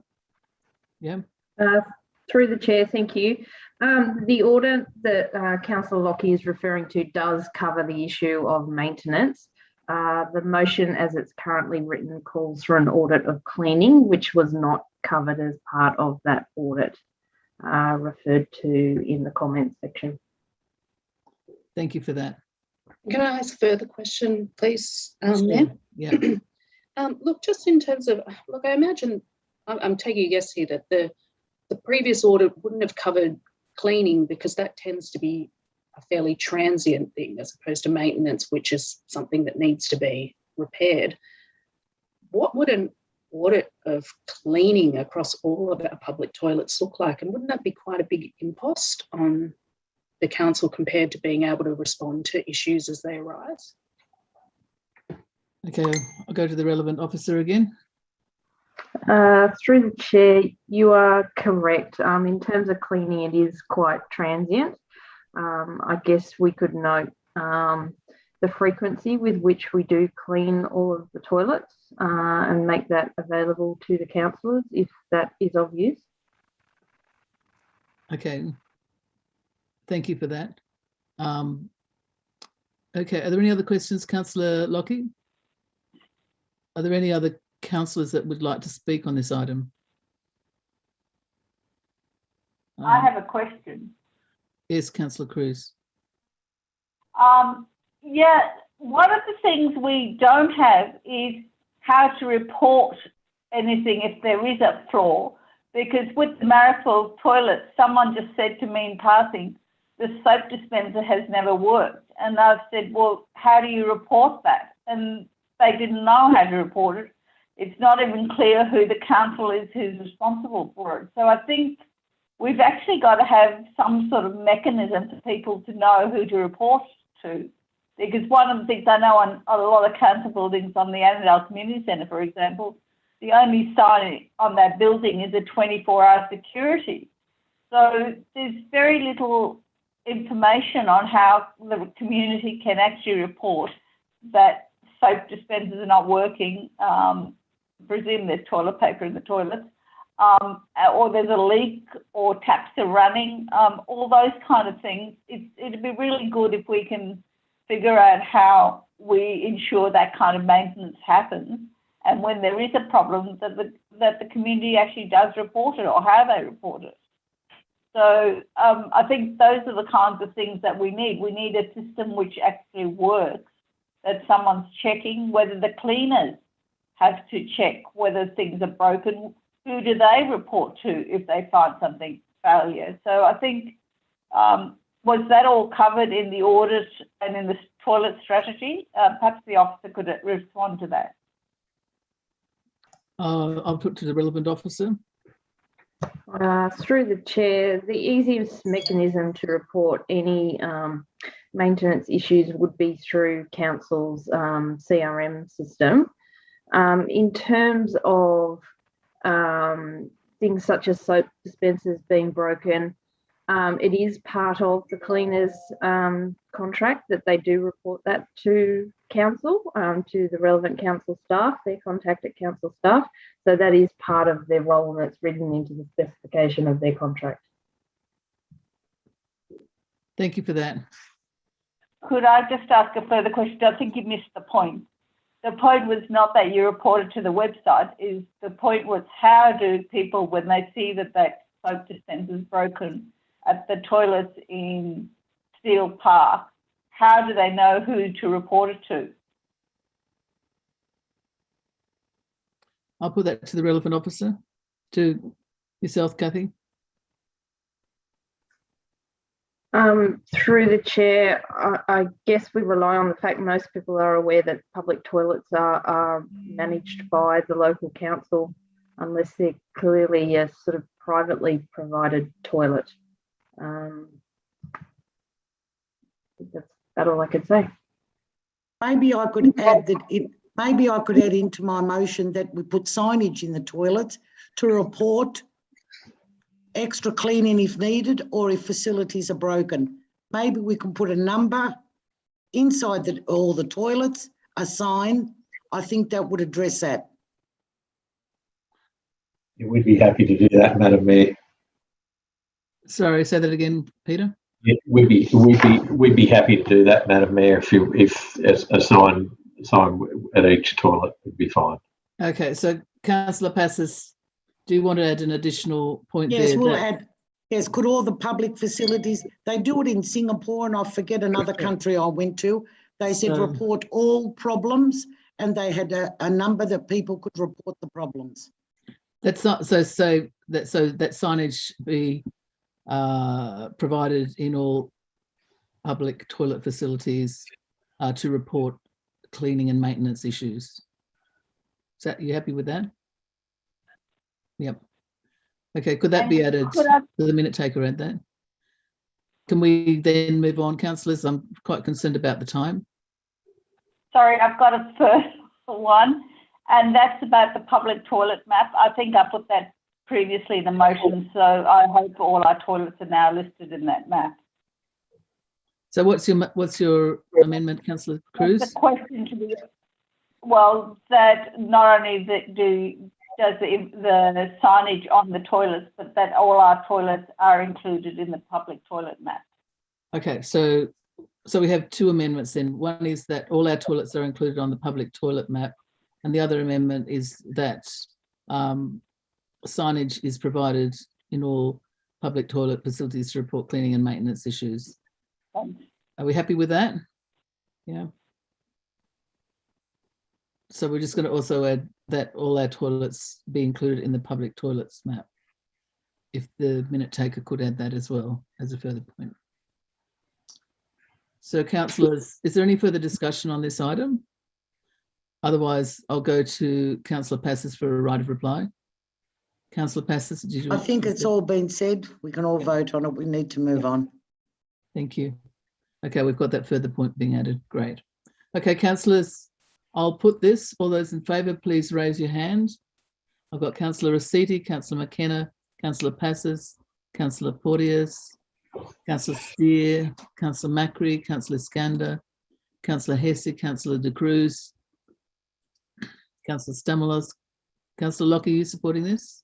No? Okay. Councillor Kiat.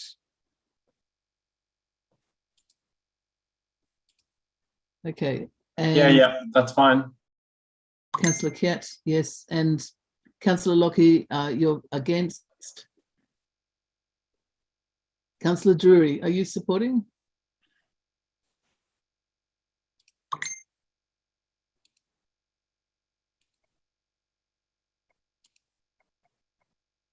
No, I'm not. No, you're not. Okay. So those against, Councillor Drury, sorry, against, not me, Councillor Drury and Councillor Lockie, against, is that correct? So, Catherine, we've got 11 for and 2 2 against, with 2 councillors absent. Right.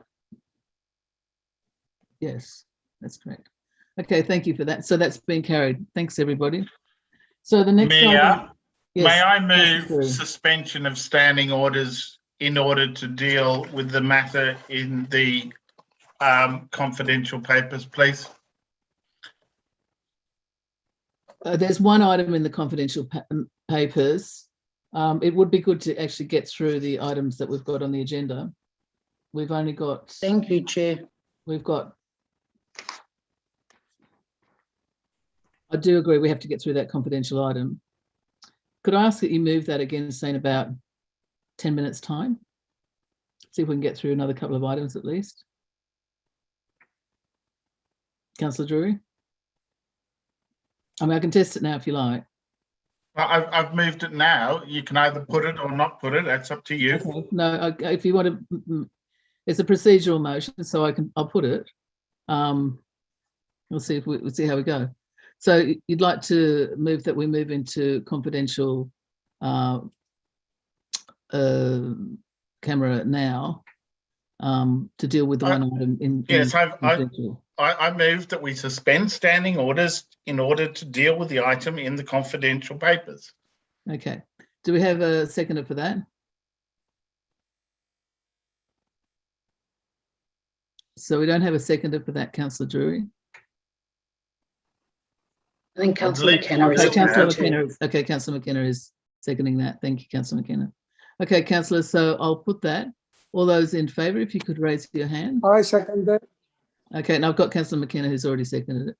Councillor Skander is supporting that. Councillor Drury, obviously. Councillor Lockie.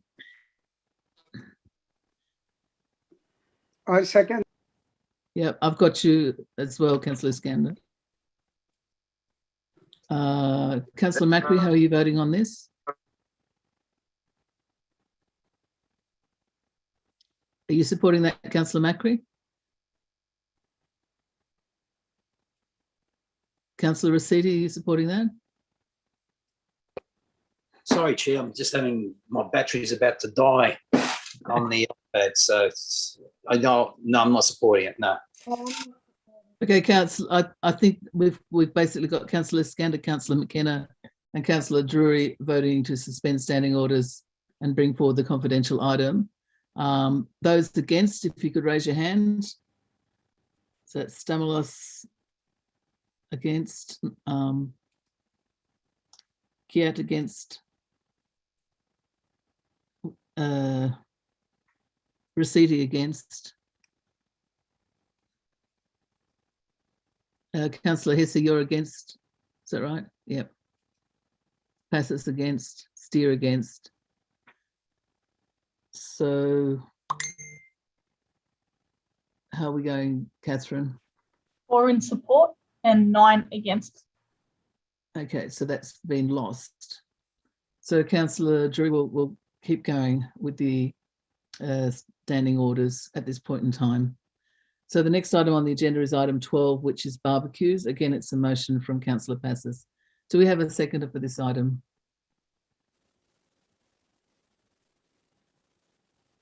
Is there a seconder for this item on barbecues from Councillor Passes? Yes, I'll second Is that yourself, Councillor Rossetti? Yes.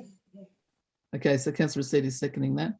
Okay, Councillor quickly, Passes, you want to speak to I'll this try to item? be as quick as possible. Thank you. I know we have a plan of management for the parks. However, the Orpington end, if people know Ashwell Park at all, they'll know how densely populated it is. People living in units. We are coming to summer and I hope COVID eases off. We desperately need another barbecue at the Orpington end of the park, Orpington Street end. There's a barbecue there that is people lining up to use it. You have to get there about 5 o'clock in the morning to set up. I believe we don't have to wait for the plan of management. We should install a barbecue with a canopy and seating as soon as possible. We are area that doesn't have much open space, and people in units do not have too many places they can go and relax or have a picnic or a barbecue. I had barbecues installed at Darrell Jackson and at Ashfield Park, and I think the population is growing. More units are being built. We need more. So that's why I've moved that we install the barbecue at the Orpington Street end. The officers, the staff can work out the best place for it. It is desperately needed. We don't have to wait for plan of management. Councillors support me on this. If anybody knows the Ashfield Park area, they'll know it's desperately needed. Okay, thanks for that, Councillor Passes. Councillor Rossetti, would you like to speak to this item? Sound is really, really bad. We can't really hear you. Councillor Rossetti? Sorry, my battery's going. I think Councillor Passes has spoken. It's a challenging night for technology. Councillor Rossetti, we really can't hear you.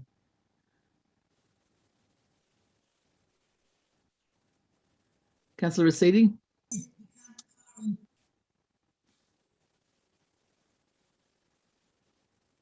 Councillor Rossetti, I'm going to leave you for the minute and see if you can sort out your technology and go to Councillor McKenna, who also has her hand up for this item, if that's all right, because we can't hear you at the moment. Councillor McKenna? Thank you, Councillor Porteous. This is, look, we've got the response from the officers here. This is the plan of management. It's really, it's a very expensive thing to start putting barbecues in Orpington Street. You've got to get gas to them, and there's no other facilities in that area.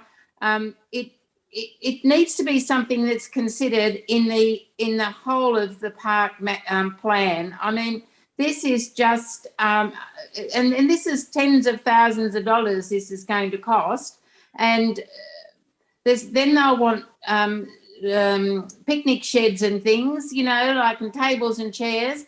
I mean, it will get out of hand, and I think we should wait for the plan of management, which is well and truly underway. Thanks for that, Councillor McKenna. I might speak just briefly to this as well, and then we'll see if we can get Councillor Rossetti back on. Look, I generally support putting barbecue and other furniture where it's requested by residents. My main concern with this motion is that we absolutely have to consult with the community, because there may be some members of the community that are really keen on having a barbecue, and there might be others that are absolutely opposed. And I've certainly come across that previously in other parks, where you'll have some residents approach you about wanting, for example, a barbecue, but others are dead against it because they don't want to have barbecues happening every weekend right in front of their local area where they do other things generally on a weekend. So it depends on the local area, and it's certainly something that we have to go out and consult with. And obviously the plan of management will enable us to do that consultation. I don't think we can just push this ahead and impose it on the community without doing the proper consultation. And it would appear to me that that's going to happen through the plan of management. So I support generally the barbecue, but I think it has to be done right. And I don't think it's going to be done right with the motion as it currently stands. So I can't support the motion in its current form. Councillor Stamalos. And then I've got Councillor De Cruz. Madam Mayor,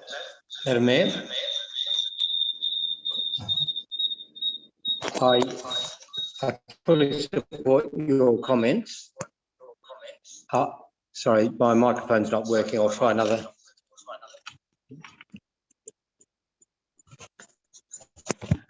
Sorry.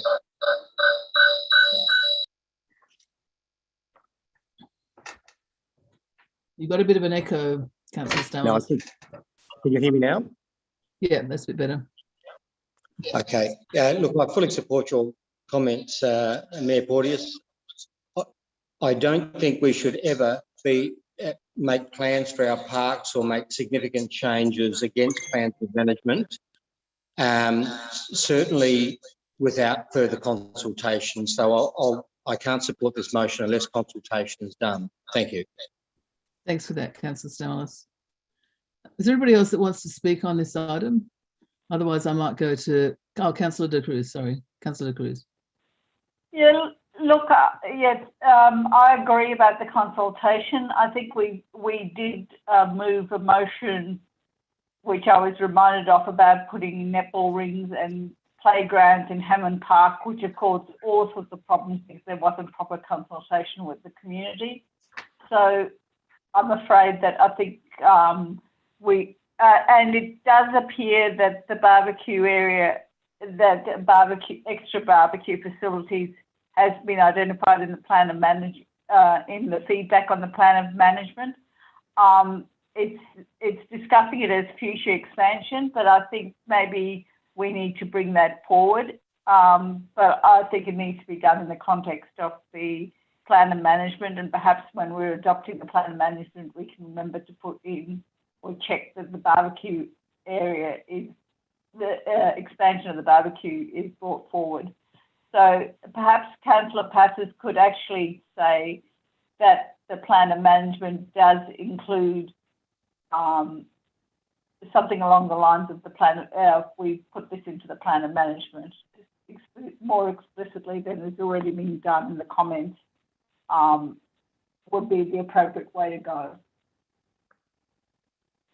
Thanks for that, Councillor De Cruz. I think it has been incorporated into the plan of management from the officer's comments.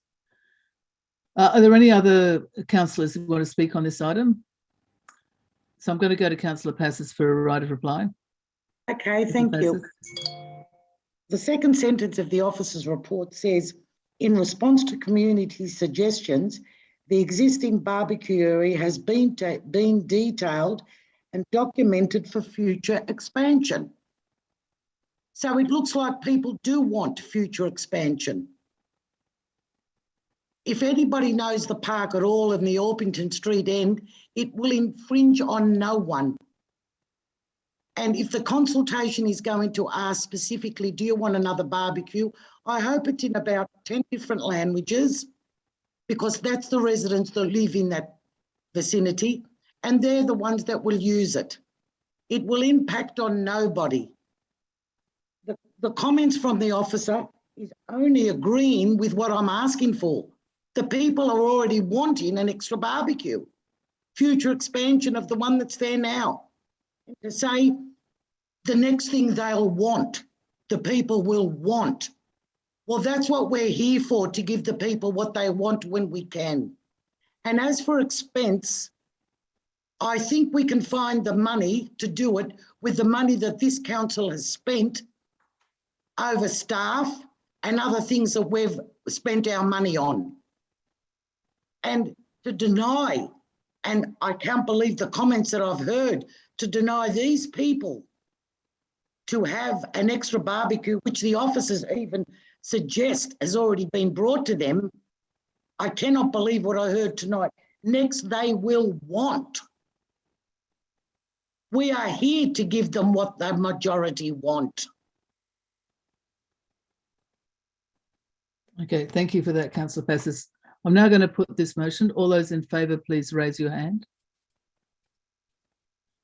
So I have Councillor Passes, Councillor Rossetti, Councillor Macri. I think that's all in for the motion. All those against the motion, if you could raise your hand. That's myself, Councillor McKenna. Councillor De Cruz, are you against the motion? Yes. Councillor Steer against, Councillor Hesse against, Councillor Lockyer against, Councillor Stamoulis against. Councillor Iskander, you're against the motion as well? Councillor Iskander? Yes. And Councillor Kiat against, is that right? Against. Yeah. Councillor Lockyer, are you against the motion as well? Councillor Sorry, I Lockie? thought you got me, so I was hugging my daughter. Okay. Thanks. It's challenging, I tell you. Okay, it's against, yes. So, Catherine, we've got 3, 4 and 9 against, is that correct? Yes, but just need a vote from Councillor Drury. Councillor Drury. Councillor Drury, are you against or for? I'm against. Against, okay. The Councillor Drury is against. That's 10. Okay, 10 against and 3 for. So that motion is lost. Thanks, councillors, for that. Councillors, it's now 10:36, and I think it would be a good idea at this stage for us to go into confidential session to deal with the confidential item that is on the agenda, and then we can try and get through the final items after that. I'll second that. So that's seconded by Councillor Lockie. All those in favour, if you could raise your hand. It's very hard if I can't see a hand raised. Just sharing there. Okay, I've got Councillors McKenna, Rossetti, Councillor Passaciu, support, Councillor Steer, Hesse, De Cruz, Stamalis, Macri, Iskander, Lockie, Kiet. Councillor Steer is against. Oh, against, sorry. Yes. And Councillor Drury, your support, is that correct? Okay, so, and against is Councillor Steer. Anybody else is against? Yeah, I'm against. That's Councillor De Cruz against as well. Okay. Okay. Yeah. Okay. All right. So that's 11 for and 2 against. So that's carried. So we're going to suspend standing orders and move into confidential session to deal with the one item that's on confidential session. So Catherine, if you could let us know when we're in confidential session so we can reconvene in confidential session. Will do.